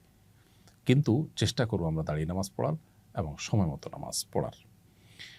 তওয়াফের ৭ চক্করে হজরে আসওয়াদ কয়বার চুমু বা স্পর্শ করতে হয় জানলে উপকৃত হতাম। তওয়াফের সময় হাজরে আসওয়াদ পাথর প্রত্যেক চক্করেই চুমু দেওয়া সুন্নাত, যদি সে সুযোগ থাকে। এখন যে পরিমাণ ভিড় হয়, প্রত্যেক চক্করতে পরের কথা, পুরো ৭ চক্করে একবারও চুমু দেওয়া সহজসাধ্য বিষয় নয়, বরং চুমু দিতে গেলে নিজে বা অন্যদেরকে ইনজুরি করতে হবে বা দুর্ঘটনার মুখোমুখি হতে হবে, এরকম পরিস্থিতি। অতএব চুমু দিতে না পারলে প্রত্যেক চক্করে চুমুর বিকল্প হিসাবে হাত দিয়ে দূর থেকে ইশারা করলেই যথেষ্ট হয়ে যাবে ইনশাআল্লাহ তাআলা। তওয়াফের সময় হাজরে আসওয়াদ হুবহু বরাবর ইশারা না করে একটু এদিক সেদিক হলে কোনো অসুবিধা হবে কিনা? উত্তর হলে কোনো অসুবিধা নেই। হাজরে আসওয়াদ পাথর বরাবর হলে আমরা হাত উত্তোলন করে আল্লাহু আকবার বলে ইশারা করে আরেকটা তওয়াফ শুরু করব। প্রত্যেক তওয়াফে এরকম আমরা করব। এখন হাজরে আসওয়াদ থেকে ঠিক বরাবর হলো কিনা, একটু আগে গেলাম কিনা, বা সামান্য একটু পরে আছি কিনা, এইটার কারণে আসলে কোনো অসুবিধা নেই। প্রথমত এটা ইশারা করাটা ফরজ ওয়াজিব কিছুই নয়, এটা সুন্নত। দ্বিতীয়ত হলো বরাবর একদম রশি দিয়ে মেপে বরাবর করার সম্ভাবনা হয়, এটার প্রয়োজনও নেই। এটা করতে গিয়ে অনেক সময় আমরা দাঁড়িয়ে থাকি, অনেকে পেছনে ভিড় সৃষ্টি হয়, ভিড় তৈরি হয়, এটা করা উচিত নয়। মহিলাদের ঋতুস্রাব অবস্থায় এহরাম বাঁধা এবং তওয়াফ করা যাবে কিনা? ঋতুস্রাব অবস্থায় মেয়েরা এহরাম বাঁধতে পারেন, এহরামের নিয়ত করতে পারেন, লব্বাইক আল্লাহুম্মা লব্বাইক তালবিয়া পড়বেন, সবই করতে পারেন, শুধু তওয়াফটা করতে পারেন না। সেক্ষেত্রে মক্কায় এসে তারা অপেক্ষা করবেন, যেদিন পবিত্র হবেন সেদিন তারা তওয়াফ করবেন। তওয়াফের নিয়ত কখন এবং কিভাবে করব? তওয়াফের নিয়ত হবে যখন আমরা তওয়াফ শুরু করব। অর্থাৎ আমি হারামে গেলাম, হারামে গিয়ে হাজরে আসওয়াদ পাথর বরাবর যখন আসলাম, হাতের বাম পাশে হাজরে আসওয়াদ পাথর এবং ডান পাশে সবুজ লাইট, তখন থেকে আমি তওয়াফের নিয়ত করব। আমি হারামের যে কোনো গেট দিয়ে ঢুকি না কেন, আমি চেষ্টা করব হাজরে আসওয়াদ পাথর এর কাছে যেতে। পাথর কাছে বলতে পাথর বরাবর যেতে। পাথর বরাবর গিয়ে হাতের বামে পাথরকে রেখে ডানে সবুজ লাইট পড়বে, এই দুইটাকে রেখে তারপর আমরা শুরু করবো। অর্থাৎ তখন থেকে তওয়াফের নিয়ত হবে। অবশ্য নিয়ত বলতে এরকম আলাদা কোনো নিয়ত নয়, তবে ওই জায়গা থেকে তওয়াফটা স্টার্ট হবে এবং ওখানে আবার শেষ হবে। এরপর প্রশ্ন হলো তওয়াফের সংখ্যা নিয়ে সন্দেহ হলে করণীয় কী? তওয়াফের সংখ্যা নিয়ে যদি সন্দেহ হয় যে আমি কয়বার তওয়াফ করেছি, তাহলে সেক্ষেত্রে আমরা কম সংখ্যকটাকে ধরে নেব। ধরুন 5 বার না 6 বার, এটা নিয়ে সন্দেহ হচ্ছে, তো 5 বার ধরে নেব। 6 বার না 7 বার, এটা নিয়ে সন্দেহ হচ্ছে, তাহলে 6বার আমি ধরে নেব। কমটা ধরে নিয়ে আমি তওয়াফ শেষ করব, এবং নামাজের মতো এখানে কোনো সিজদা সুহুর ব্যাপার নেই। তবে চেষ্টা করা উচিত যাতে আমি কোনো প্রকার সন্দেহের মধ্যে না পড়ি এবং ভালো করে যাতে গুনে গুনে করা যায়। তারপরেও সন্দেহ তৈরি হয়ে গেলে আমরা কমটা ধরে ইনশাআল্লাহ তওয়াফ শেষ করব। এরপরে প্রশ্ন হলো নফল তওয়াফের পরেও কি 2 রাকাত নামাজ পড়তে হবে? আল্লাহ রাব্বুল আলামিন কোরআনে কারিমে আমাদেরকে নির্দেশ করেছেন, ওয়াত্তাখিযু মিন মাকামি ইব্রাহিম মুসাল্লা, তোমরা মাকামে ইব্রাহিমের ওই জায়গাতে নামাজ পড়বে, অর্থাৎ ওই জায়গাকে নামাজের জন্য নির্ধারণ করবে আর জায়গায় নামাজ পড়বে। এই জন্য মাকাম ইব্রাহিমকে সামনে রেখে তার আশপাশে নামাজ পড়া এটা সুন্নাত। একেবারে বরাবর সামনে রেখে কাছাকাছি নামাজ পড়ার সুযোগ নেই, আজকাল অনেক ভিড় হয়। এই জন্য আমরা একটু দূর থেকেও মাকাম ইব্রাহিমের কে সামনে রেখে 2 রাকাত নামাজ পড়ার চেষ্টা করবো ইনশাআল্লাহ। যদি একেবারে বরাবর সামনে রেখে পড়া না যায় তাহলে যে কোনো জায়গায় হারামে 2 রাকাত নামাজ পড়লে আদায় হয়ে যাবে। এখন প্রশ্ন হলো, এই যে তওয়াফের পরে 2 রাকাত নামাজ, এটা নফল তওয়াফ যেগুলো হয় আমরা উমরার পর, হজের পর বা তার আগে পরে করে থাকি, মাঝে করে থাকি, সেগুলোর পরে 2 রাকাত পড়তে হবে কিনা? উত্তর হলো হ্যাঁ, নফল তওয়াফের পরেও এই 2 রাকাত নামাজ প্রযোজ্য হবে। অতএব নফল তওয়াফের পরেও আমরা 2 রাকাত নামাজ পড়তে হবে। 2 রাকাতের প্রথম রাকাতে সূরা ইখলাস, সূরা কাফিরুন, কুল ইয়া আইয়ুহাল কাফিরুন, এবং দ্বিতীয় রাকাতে সূরা ইখলাস বা কুল হুয়াল্লাহু আহাদ, এটা পড়াটা উত্তম। অন্যগুলো পড়লেও আদায় হয়ে যাবে। নফল তওয়াফ 7 চক্করের কম করা যায় কিনা? নফল তওয়াফ 7 চক্করের কম করা যায় কিনা, এটা হলো আমাদের মধ্যে ইখতিলাফ আছে। তবে বেশিরভাগ আমাদের মতই হলো যে নফল তওয়াফও 7 চক্কর করতে হবে, 7 চক্করের কম নয়। এবং এটাই নিরাপদ, যার কারণে আমরা নফল তওয়াফ করলেও সেটা 7 চক্কর পূর্ণ করব ইনশাআল্লাহ তাআলা। তওয়াফের মধ্যে অজু ছুটে গেলে কি পুনরায় তওয়াফ শুরু করতে হবে? তওয়াফের মধ্যে যদি অজু ছুটে যায় তাহলে আপনি অজু করতে পারেন। আজকাল মাতাফেরই এক পাশে পেছনের দিকে আসলে অজু করার জায়গা আছে, নারী পুরুষ আলোর জন্য আলাদা। ওয়াশরুম না থাকলে অজুর ব্যবস্থা আছে, সেখান থেকে অজু করে আমরা যেই অবস্থায় আমার অজু ছুটেছে, যত চক্করের যে জায়গাতে, ঠিক সেখান থেকে আমরা আবার শুরু করব। অর্থাৎ পুনরায় শুরু করা জরুরি নয়। এরপরে প্রশ্ন হলো, তওয়াফের মধ্যে বিরতি দিলে কি তওয়াফ বিশুদ্ধ হবে? তওয়াফের মধ্যে যদি ছোটোখাটো বিরতি হয়, একটু পানি পান করলেন, কোনো কারণে একটু বসতে হলো 1-2 মিনিটের জন্য, অথবা নামাজের ওয়াক্ত হলো, নামাজ পড়ে নিলেন, জামাত দাঁড়ায় যাচ্ছে তখন নামাজ পড়ে নিলেন, তো এরকম ছোটোখাটো বিরতি যদি হয়, অজু ছুটে গেলে অজু করে নিলেন, তাতে অসুবিধা নেই। কিন্তু যদি বিরতিটা অনেক বড় হয়, দীর্ঘ হয়, আপনি তওয়াফ 2টা বা 3টা চক্কর দিয়ে চলে গেলেন হোটেলে, রেস্ট শেষ করে ঘুমায় তারপর আসলেন, তাহলে এইটা বিশুদ্ধ হবে না, বরং সেক্ষেত্রে নতুন করে আপনাকে তওয়াফ শুরু করতে হবে। তওয়াফের প্রত্যেক চক্করের জন্য নির্দিষ্ট কোনো দোয়া আছে কিনা? তওয়াফের প্রত্যেক চক্করের জন্য আলাদা কোনো দোয়া নেই। তবে রুকনে ইয়ামানি থেকে মাকাম পর্যন্ত হাজর আসাদ পাথরের যে কোণা, অর্থাৎ কাবার হাজর আসাদ পাথরটা যে কোণাতে আছে তার আগের যে কোণাটা, এই জায়গার মধ্যবর্তী স্থানে আমরা রব্বানা আতিনা ফিদ দুনিয়া হাসানা ওয়া ফিল আখিরাতি হাসানা ওয়া কিনা আযাবান নার, এই দোয়াটা পড়ব। এটি হাদিস আলাদা করে নির্দেশিত। এর বাইরে বাকি জায়গাতে আমরা যে কোনো দোয়া, কোরআন হাদিসে বর্ণিত দোয়া বা নিজের ভাষায় যে কোনো দোয়া আল্লাহর কাছে নিবেদন করতে পারবো। পাশাপাশি এখানে তাসবিহ, তাহলিল, তেলাওয়াত ইত্যাদি, দুরূদ ইত্যাদি আমরা নিবেদন করতে পারবো। অর্থাৎ বিশেষ দোয়া বলতে শুধুমাত্র হাজর আসাদ পাথর যে কোণা আছে সেটি এবং তার আগের কোণা, অর্থাৎ রুকনি ইয়ামানি যেটাকে বলা হয়, এই 2 কোণার মধ্যবর্তী যে জায়গাটা, এখানে আমরা রব্বানা আতিনা ফিদ দুনিয়া হাসানা ওয়া ফিল আখিরাতি হাসানা ওয়া কিনা আযাবান নার, শুধু এটি নির্ধারিত, এটি পড়তে হবে, আর বাকি সময় ঐচ্ছিক। নারীরা মাহরাম ছাড়া একাকী তওয়াফ করতে পারবে কিনা? উত্তর হলো হ্যাঁ, নারীরা মাহরাম ছাড়া একাকী তওয়াফ করতে পারবেন। কেউ মাহরামের সাথে হজে গেছেন, সফরে গেছেন, মাহরাম হোটেলে আছেন, তিনি একাকী তওয়াফ করলেন, বা মাহরাম হারামে আছেন, বসে আছেন, ভদ্রমহিলা তওয়াফ করছেন, একাকী তিনি করতে পারবেন। কিন্তু তার প্রাইভেসিটা গুরুত্বপূর্ণ। তার জন্য যদি রিস্কি হয়, পর্দার খেলাফ হয়, সেখানে অসাধু অসৎ মানুষজনও অনেকে সেখানে পকেটমারির জন্য যায়, অন্যান্য খারাপ উদ্দেশ্যে কেউ যেয়ে থাকতে পারে। তো এই জন্য নিরাপদ হয়, ভালো হয় নিজের কোনো মাহরামকে সাথে নিয়ে তওয়াফ করা, এবং তিনি তার সিকিউরিটি এবং সেফটির বিষয়টা দেখা এবং তাকে সাহায্য করা। কিন্তু একাকী তওয়াফ করতে চাইলে, বিশেষ করে তিনি যদি সতর্কতার সাথে নিজের মতো করে করতে চান, করতে পারবেন। এরপরে প্রশ্ন হলো, রমল কি? রমল কিভাবে করতে হয়? রমল হলো তওয়াফের প্রথম 3টি চক্কর একটু জোরে জোরে দেওয়া, একটু দৌড়ে দৌড়ে হাঁটার চেষ্টা করা। এটা বর্তায় হলো আমরা যাওয়ার পর তওয়াফে কুদুম যেটাকে বলা হয়, প্রথম তওয়াফ যেটা, অর্থাৎ প্রথম মক্কায় গিয়ে আমরা উমরার জন্য যে তওয়াফটা করছি, ওই তওয়াফের ক্ষেত্রে এটি প্রযোজ্য হয়, অন্য কোনো তওয়াফের ক্ষেত্রে এটি প্রযোজ্য হয় না। রমল হলো একটু জোরে জোরে দৌড়ানো, এবং এটা যদি সম্ভব না হয় ভিড়ের কারণে, তাহলে একটু দূর দিয়া দৌড়ানোর ভান করাও উচিত। আর যদি পুরো জায়গায় না হয়, তো যেখানে একটু গ্যাপ থাকে বা মানুষজনের ভিড় কম থাকে, সেখানে একটু হালকা দৌড়ানোর স্টাইলে হাঁটা, এটাই হলো রমল মূলত। তো এটা করা সুন্নাত, এটা ওয়াজিব না অবশ্য, কোনো কারণে ছুটে গেলে হজ বা উমরার অসুবিধা হবে না, কিন্তু ইচ্ছাকৃত এটা ছাড়া উচিত নয়। পুরো সফরে একবারও হাজর আসাদ পাথর চুমু দিতে না পারলে হজ হবে কিনা? উত্তর হলো যে হাজর আসাদ পাথর চুমু দেওয়া এটা আসলে হজ বা উমরা বিশুদ্ধ হওয়ার জন্য কোনো শর্ত নয়, এটা কোনো ফরজ কাজ নয়। যার কারণে পুরো সফরে যদি একবারও আমরা হাজর আসওয়াদ পাথর চুমা দিতে না পারি তাতে হয়তো আমরা কোনো অসুবিধা নেই, হয়ে যাবে। বরং চুমো দিতে গেলে পাথর মানুষকে ধাক্কা দিতে হবে, কষ্ট দিতে হবে, এরকম পরিস্থিতি থাকলে সেটা না করাই বরং উত্তম। যদি কেউ পুরো সফরের মধ্যে যখন ফ্রি থাকে, যেমন সকাল 7টা, 4:30, 7টার দিকে, অর্থাৎ ফজর নামাজের 1-1.5 ঘন্টা পর, কিংবা রাত আপনার এশার নামাজের 1-1.5 ঘন্টা পর, এই সময়টাতে তুলনামূলক একটু ভিড় কম থাকে। তো এরকম কোনো একটা সময়ে কেউ যদি চুমু দেওয়ার সুযোগ পান, ভিন্ন কথা, ভালো।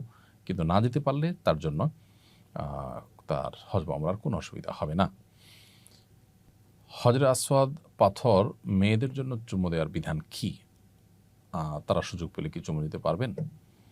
অবশ্যই মেয়েরাও হজরে আসওয়াদ পাথর চুমু দেওয়ার মতো সুযোগ থাকলে অবশ্যই তারা চুমু দিবেন। নারীদের জন্য এটা পুরুষদের মতোই সুন্নাহ, কিন্তু ওই যে পুরুষদের সাথে ধাক্কাধাক্কি, ভিড়ে অন্যদেরকে কষ্ট দেওয়া, নিজের পর্দা প্রাইভেসি লঙ্ঘন হওয়ার মতো আশঙ্কা যদি থাকে তাহলে অবশ্যই তারা সেটা অ্যাভয়েড করবেন এবং দূর থেকে ইশারা করে তওয়াফের কাজ শেষ করবেন। ওমর রাদিয়াল্লাহু তাআলা হতে বর্ণিত হাদিসে উল্লেখ আছে, কালো পাথরের কোনো ক্ষমতা নেই। নবীজি চুমু দেওয়াতে তিনিও চুমু দিয়েছেন। তাহলে আবার চুমু দিলে গুনাহ মাফ হয় কীভাবে? দেখুন, এখানে ওমর রাদিয়াল্লাহু তাআলা মূলত বোঝাতে চেয়েছে যে পাথরের বিশেষ কোনো ক্ষমতা নেই যে আমাকে আল্লাহর কাছ থেকে কিছু পাইয়ে দিবে বা আমার কোনো মনের বাসনা পূরণ করবে। এটাকে যেহেতু চুমু দেওয়া সুন্নাহ, অতএব কেউ যেন এটাকেই কোনো ক্ষমতার আধার বা ক্ষমতার কেন্দ্র মনে না করে, সেজন্য তিনি এটি বলেছেন। আর গুনাহ মাফ করার বিষয়টা তো আল্লাহ তাআলা গুনাহ মাফ করেন। এই কাজটা করলে আল্লাহ তাআলা গুনাহ মাফ করেন, অর্থাৎ এটা পাথরের কোনো ক্ষমতা নয়। মূলত পাথরের প্রতি কারোর অতিভক্তি হয়ে এরকম বিশ্বাস বা শিরকপূর্ণ ধারণা যেন না আসে, সেজন্য তিনি এটি বলেছেন। তওয়াফ করার সময় প্রত্যেক চক্করের শুরু থেকে বিসমিল্লাহ আল্লাহু আকবার বলতে হবে এবং তওয়াফ করার শুরুতে কোন দোয়া পড়া সুন্নাত?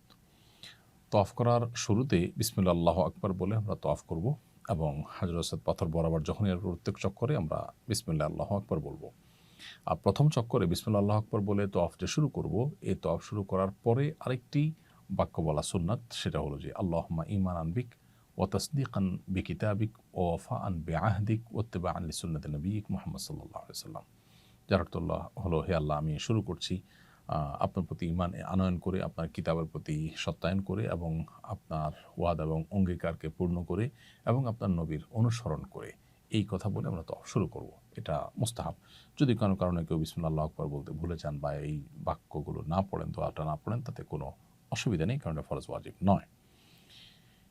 এরপরে প্রশ্ন হলো, তওয়াফের আগে কি দুখুল মসজিদ পড়তে হবে? উত্তর হলো যে আমরা প্রথম যখন হারামে যাব এহরামরত অবস্থাতে ওমরা করার জন্য, তখন দুখুল মসজিদ পড়তে হবে না, বরং যে শুরুতে আমরা তওয়াফ শুরু করব, এই তওয়াফটাই হলো দুখুল মসজিদের কায়েম মাকাম বা তার স্থলাভিষিক্ত। আর যদি অন্য কোনো সময় প্রবেশ করি, অর্থাৎ ওমরা শেষ হয়ে গেল, পরবর্তীতে আমরা যখনই যাব তখন আগে দুখুল মসজিদ পড়ব, তারপরে মসজিদে বসবো, সেটা অন্য সাধারণ সময়ের জন্য প্রযোজ্য। বাট প্রথম যখন এহরাম পরে আমরা হারামে যাব ওমরা করার উদ্দেশ্যে, তখন তওয়াফ যেটা করবো সেটাই দুখুল মসজিদ, আলাদা করে দুখুল মসজিদ আদায় করতে হবে না। এরপরে প্রশ্ন হলো, তওয়াফ করার সময় দলবদ্ধভাবে কারোর নেতৃত্বে দোয়া করা এবং তওয়াফ করা কি উত্তম? তওয়াফটা ইন্ডিভিজুয়াল আমল, প্রত্যেকটা মানুষ ব্যক্তিগতভাবে যার যার মতো করে তওয়াফ করবেন। এক্ষেত্রে একজনের নেতৃত্বে অনেক লোক তওয়াফ করা, এটা বরং অন্যান্য তওয়াফকারীদের জন্য ডিস্টার্বিং হয়, কষ্টের কারণ হয়, ভিড় তৈরি হয়। এই জন্য এটা বরং অ্যাভয়েড করতে পারলে ভালো হয়।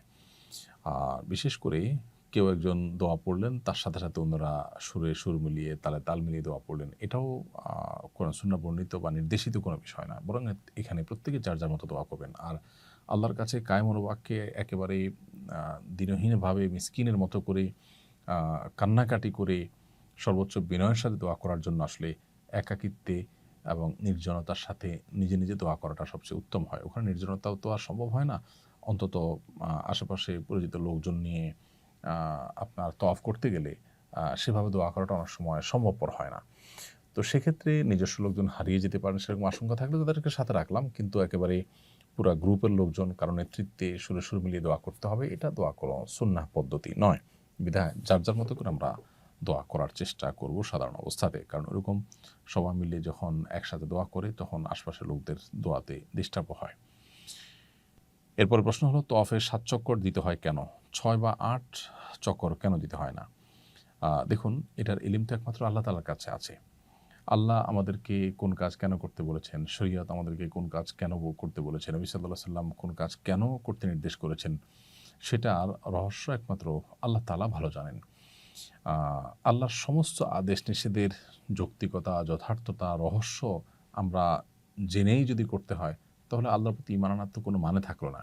তাহলে সেক্ষেত্রে আমি আমার লজিক, আমি আমার সেন্স, আমি আমার যুক্তি যেটা বুঝে আসলো তার ভিত্তিতে করলাম। তাহলে আল্লাহর আদেশের ভিত্তিতে তো করা হলো না।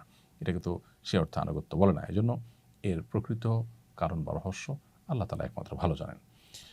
মাকাম ইব্রাহিমে ২ রাকাত নামাজ আদায় করার নিয়ম জানতে চাই। তওয়াফ শেষ করার পর আমরা ২ রাকাত নামাজ পড়ব ৭টা চক্কর শেষ করার পর।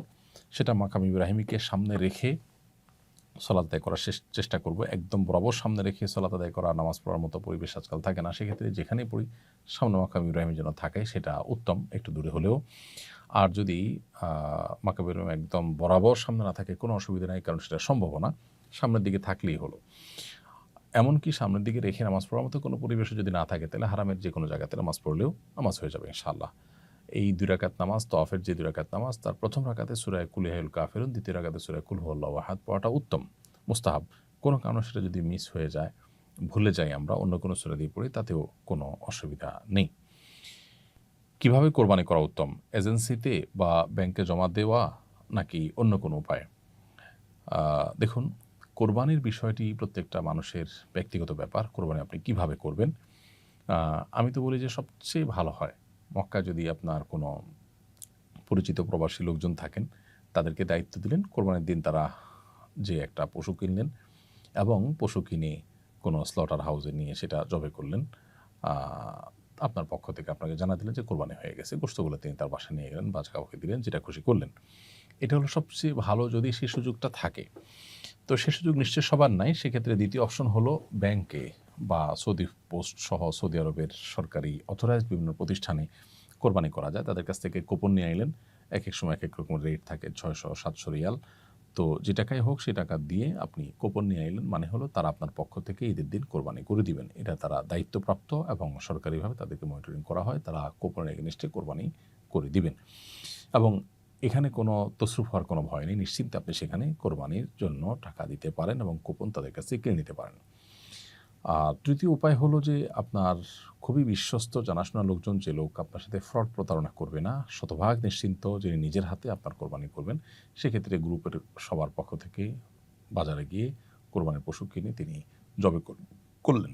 এটাও করা যেতে পারে। কিন্তু এই তৃতীয়টা খুবই রিস্কি।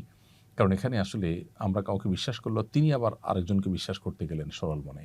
সেই জায়গায় প্রতারণা হওয়ার সম্ভাবনা থাকে। একই পশু জবাই করে কয়েকজনকে ছবি ভিডিও পাঠিয়ে সবার কাছ থেকে টাকা নেওয়ার মতো প্রতারণার কাজগুলো সেখানে হয়ে থাকে। এজন্য ব্যাংকে টাকা দেওয়াটা সবচেয়ে সেফ, অথবা একান্ত নিজস্ব লোক যে নিজের হাতে কোরবানি করবে, কোনো ভাইয়ের কাছে যাবে না, তার কাছে দেয়া যেতে পারে টাকা।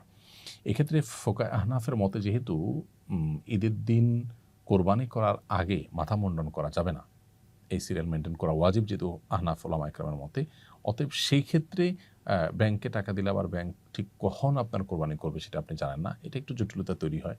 এই ক্ষেত্রে অবশ্য সৌদি আরব ওলামা ইকরামের বক্তব্য হলো যে আপনি ব্যাংকে দায়িত্ব দিয়েছেন, আপনি দায়মুক্ত হয়ে গেছেন। সো আপনার কোরবানি কখন করছে না করছে আপনার দেখার দরকার নেই। আপনি মাথা মুন্ডন করে ফেলেন।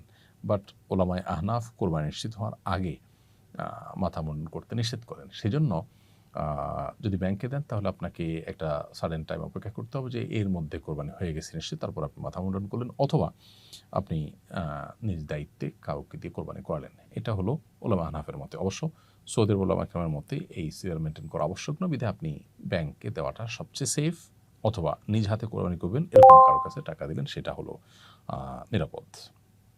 সাফা মারওয়া সাই করার নিয়ম কি? তওয়াফ শেষ করার পর আমরা সাফা পাহাড়ের দিকে যাব। সাফা পাহাড়ের কাছে যেয়ে আমরা আয়াত পড়ব, ইন্না সাফা ওয়াল মারওয়াতা মিন শাআইরিল্লাহ। এরপর সাফা মারওয়ার আলোচনা করতে গিয়ে আল্লাহ তাআলা সাফার নাম আগে উল্লেখ করেছেন, সেজন্য সাফা থেকে যে আমি সাই শুরু করছি সে কথা মুখে বলবো, আবদাউ বিমা বাদা আল্লাহু বিহ। অর্থাৎ আল্লাহ যে সাফার নাম আগে নিয়েছেন সেটাকে দিয়ে আমরা সাইর কাজ শুরু করছি, সেটাকে আগে সাই করছি। এরপর আল্লাহু আকবার বলে পাহাড়ে উঠে আমরা লা ইলাহা ইল্লাল্লাহু ওয়াহদাহু লা শারীকা লাহু লাহুল মুলকু ওয়া লাহুল হামদ ইউহয়ি ওয়া ইউমীত ওয়া হুয়া আলা কুল্লি শাইইন কাদির পড়ব।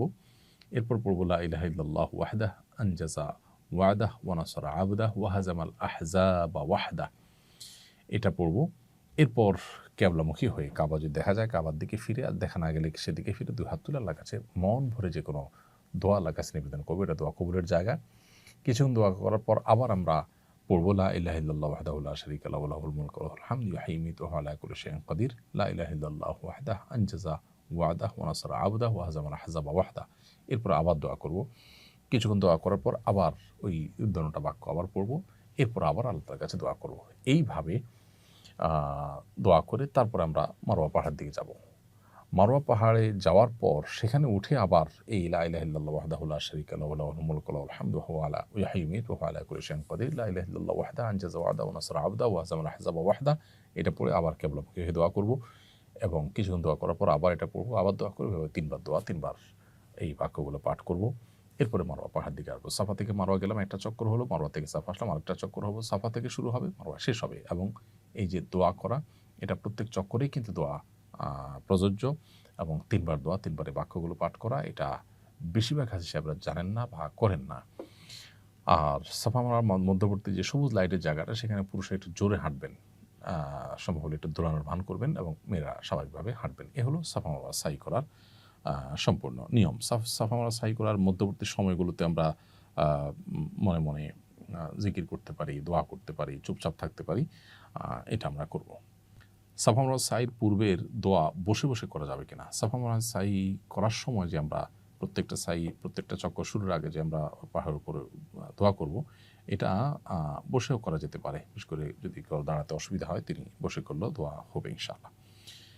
এরপর প্রশ্ন হলো, সাই করতে অজু জরুরি কিনা? উত্তর হলো, সাইর সময় অজু থাকা জরুরি না, তবে তওয়াফের সময় অজু থাকা জরুরি।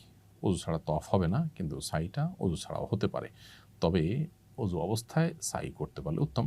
কোনো কারণে সাইয়ের মাঝে যদি অজু চলে যায়, আপনি সাই কন্টিনিউ করতে পারবেন। সাফা মারওয়া সাই করার সময় সবুজ লাইটের মাঝখানে কেন দৌড়াতে হয়? সাফা মারওয়া সাই করার সময় সবুজ লাইটের এই জায়গাটাতে দৌড়ানো সুন্নাহ। প্রথমত সাহাবায়ে কেরাম যখন মক্কা এসেছেন, তখন তাদের ক্ষীণকায় দেখে মদিনায় তারা গিয়ে অনেকে অসুস্থ হয়েছে নানা কারণে। সেখানকার এনভায়রনমেন্ট তাদের শ্যুট করেনি। তো এটা দেখে মক্কার মুশরিকরা ক্রিটিসাইজ করতো কেউ কেউ, যে তারা দুর্বল হয়ে গেছে, এই দেশ থেকে গিয়ে অন্য জায়গায় তারা ভালো নাই। নবী সাল্লাল্লাহু আলাইহি ওয়াসাল্লাম তখন তারা যে সুস্থ সবল আছেন, এটা বোঝাবার জন্য একটু জোরে দৌড়িয়েছেন এই জায়গাটাতে, যার কারণে এখানে একটু জোরে দৌড়ানো সুন্নাহ। এর বাইরেও আরও একাধিক কারণ রয়েছে বিভিন্ন বর্ণনা মতে। সাফার মতো মারওয়াতেও কি দোয়া করতে হয়? উত্তর হলো হ্যাঁ। সাফাতে যেরকম আমরা কেবলামুখী হয়ে দোয়া করব, মারওয়াতেও একইভাবে দোয়া করব। এবং সাফাতে যেরকম আমরা তিনবার দোয়া করব, তিনবার দোয়ার আগের বাক্যগুলো পড়ব, মারওয়াতেও একইভাবে তিনবার দোয়ার আগের বাক্যগুলো পড়ে তিন দফায় দোয়া করব। বাক্যগুলো পড়া দোয়া, আবার বাক্যগুলো পড়া দোয়া, এভাবে 3 দফা করব। এটা আমরা অনেকেই খেয়াল করি না এবং মিস করি। এই জায়গাটা দোয়া কবুলের গুরুত্বপূর্ণ জায়গা, আল্লাহর নিদর্শনসমূহের মধ্যে থেকে একটি। আল্লাহ তাআলা বলেছেন, ইন্না সাফা ওয়াল মারওয়াতা মিন শাআইরিল্লাহ। সাফা মারওয়া আল্লাহ তাআলার নিদর্শনসমূহের মধ্যে থেকে অন্যতম। সো সাফা মারওয়া উভয়টির উপরেই একইভাবে দোয়া এবং দোয়ার আগের বাক্যগুলো পাঠ করার এই সুন্নাহটা আমাদের পালন করতে হবে প্রত্যেক চক্করেই। সাই করার সময় কি দোয়া করতে হয়? সাই করার সময় বিশেষ কোনো দোয়া নেই, তবে সবুজ লাইটের মধ্যবর্তী জায়গা যখন আমরা জোরে হাঁটবো, তখন রব্বিগফির ওয়ারহাম ইন্নাকা আনতাল আযুল আকরাম, হে আল্লাহ আপনি ক্ষমা করুন এবং রহম করুন, আপনি সবচেয়ে মহান, পরাক্রমশালী এবং সবচেয়ে সম্মানিত। এই দোয়া পাঠ করবো আমরা, রব্বিগফির ওয়ারহাম ইন্নাকা আনতাল আযুল আকরাম। এটা সবুজ লাইটের জায়গাটাতে। তার আগে পরে বাকি সময়টাতে আমরা মনমতো যে কোনো জিকির আজকার করতে পারি, দোয়া করতে পারি, সেটা ঐচ্ছিক। সাফা মারওয়া সাই করার পর কোনো নামাজ পড়তে হবে কিনা? উত্তর হলো, তওয়াফের পর যেরকম 2 রাকাত নামাজ আছে, সাফা মারওয়া সাই করার পর কোনো নামাজ পড়তে হবে না। এরপর প্রশ্ন হলো, নিজে হালাল না হয়ে অন্যের চুল কাটা যাবে কিনা? উত্তর হলো, হজের যাবতীয় কার্যক্রম বা উমরার যাবতীয় কার্যক্রম করার পর নিজে এখনও চুল কাটেননি বা চুল চাষেননি, এই অবস্থায় আপনি আরেকজনের চুল চেঁচে দিতে পারবেন বা কেটে দিতে পারবেন। যেমন স্বামী এখনও নিজের চুল চাষেন নাই, স্ত্রীর চুলের অগ্রভাগ কেটে দেওয়ার কাজটা তিনি করতে পারবেন, বা এক মহিলা অন্য মহিলাকে করতে পারবেন। একই কাজ পুরুষরা পরস্পরের ক্ষেত্রেই করতে পারবেন। মেয়েদের চুল কতটুকু কাটতে হবে? মেয়েদের চুল টেনে একদম মাথা এনে সেখানে 1 কর পরিমাণ কাটলেই চলবে। 1 কর বা 1 ইঞ্চি পরিমাণ কেটে ফেললে যথেষ্ট হবে। এবং সবগুলো চুল থেকেই কাটা গেল কিনা এটা নিশ্চিত হওয়া জরুরি না। এখানে কিছু চুল যদি কয়েকটা চুল যদি বাদ যায়, মিস হয়, তাতে অসুবিধা নেই। 1/4 বা এর বেশি চুল কেটে ফেললেই চলবে। অতএব মাথার চুলকে টেনে ধরে একেবারে অগ্রভাগের আগের অংশের 1 ইঞ্চি পরিমাণ কেটে ফেলবে। নিজের চুল নিজে কাটা বা স্ত্রীর চুল কেটে দেওয়া যাবে কিনা? উত্তর হলো হ্যাঁ, করা যাবে, কোনো অসুবিধা নেই। একজন মুহরিম ইহরামরত অবস্থায় নিজের মাথার চুল নিজে চাঁচতে পারবেন, কোনো অসুবিধা নেই। আবার তিনি তার সহযাত্রী হজযাত্রী কারোর চুল কেটে দিতে পারবেন, স্বামী স্ত্রীরটা কেটে দিতে পারবেন, স্ত্রী স্বামীটা কেটে দিতে পারবেন, অর্থাৎ নিজে হালাল হওয়া ছাড়া আরেকজনটা কাটলে বা নিজেরটাও কাটলে কোনো অসুবিধা নেই। বদলি হজের নিয়ম ও বিধান জানতে চাই। বদলি হজের নিয়ম হলো, যে ব্যক্তি শারীরিকভাবে হজ করতে অপারগ, মক্কায় গিয়ে হজ করার সামর্থ্য একেবারেই নেই, কিন্তু আর্থিকভাবে সামর্থ্যবান, মৃত্যুর আগ পর্যন্ত আর সামর্থ্য তার হওয়ার কোনো আলামতও নয় বা সুযোগও নাই, সম্ভাবনাও নাই, তাহলে সেক্ষেত্রে তার জন্য কাউকে বদলি হজ করানো, কাউকে দিয়ে এটা তার জন্য আবশ্যক। কেউ যদি জীবদ্দশায় ওসিয়ত করে যান যে আমি জীবদ্দশায় হজ করতে না পারলে আমার মৃত্যুর পর আমার সম্পদ থেকে হজ করানোর ব্যবস্থা করবে, তাহলে তার বদলি হজ করানো, তার টাকা দিয়ে, তার সম্পদ দিয়ে এটা আবশ্যক। আর এছাড়া কেউ তার মৃত বাবা মা বা যে কোনো ব্যক্তির তরফ থেকে বদলি হজের ব্যবস্থা করতে পারে, বিশেষ করে যিনি হজে যেতে সামর্থ্যবান নন তার তরফ থেকে, সেটা মৃত ব্যক্তি হতে পারেন, তার তরফ থেকে কেউ যদি নিজস্ব উদ্যোগে নিজের টাকায় হজের ব্যবস্থা করেন, তাহলে সেটা নফল হজ হিসাবে হবে এবং সেটাও বদলি হজ করা যাবে।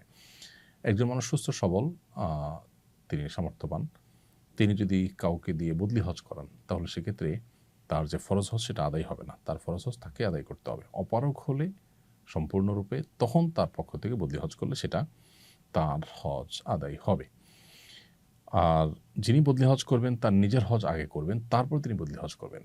কারণ নবী করিম সাল্লাল্লাহু আলাইহি সাল্লাম এক ব্যক্তিকে দেখলেন, তিনি একজনের বদলি হজ করছেন, তার ভাই সুবরমার তরফ থেকে হজ করছেন, এরকম নিয়াত করছেন। নবী সাল্লাল্লাহু আলাইহি সাল্লাম তখন তাকে বললেন, তুমি নিজের হজ করেছো কিনা? লোকটি বললেন না। তখন বললেন, তুমি আগে নিজের হজ করো, তারপরে তোমার ভাই সুবরমার তরফ থেকে হজ করবে। এই জন্য যিনি বদলি হজ করবেন তিনি তার নিজের হজটা আগে করে তারপরে অন্য কারোর বদলি হজ করবেন। আর বদলি হজের নিয়ম সাধারণ হজের মতোই, শুধুমাত্র যখন এহরাম নিয়ত করবেন তখন লব্বাইকা আন অমুক এভাবে বলবেন, অমুকের পুত্র অমুকের তরফ থেকে আল্লাহ লব্বাইক, এরকম বলবেন এবং মনে মনে তার তরফ থেকে যে এহরাম পাচ্ছেন এটুকু নিয়ত করবেন শুরুতে। এরপরে বাকি কাজগুলো সব সাধারণভাবেই করবেন, দোয়া নিজের জন্য এবং ওই ব্যক্তির জন্য এবং অন্যদের জন্য করতে পারবেন। এরপরে প্রশ্ন হলো, মৃত মানুষের বদলি হজের কোরবানি দেওয়া লাগবে কিনা?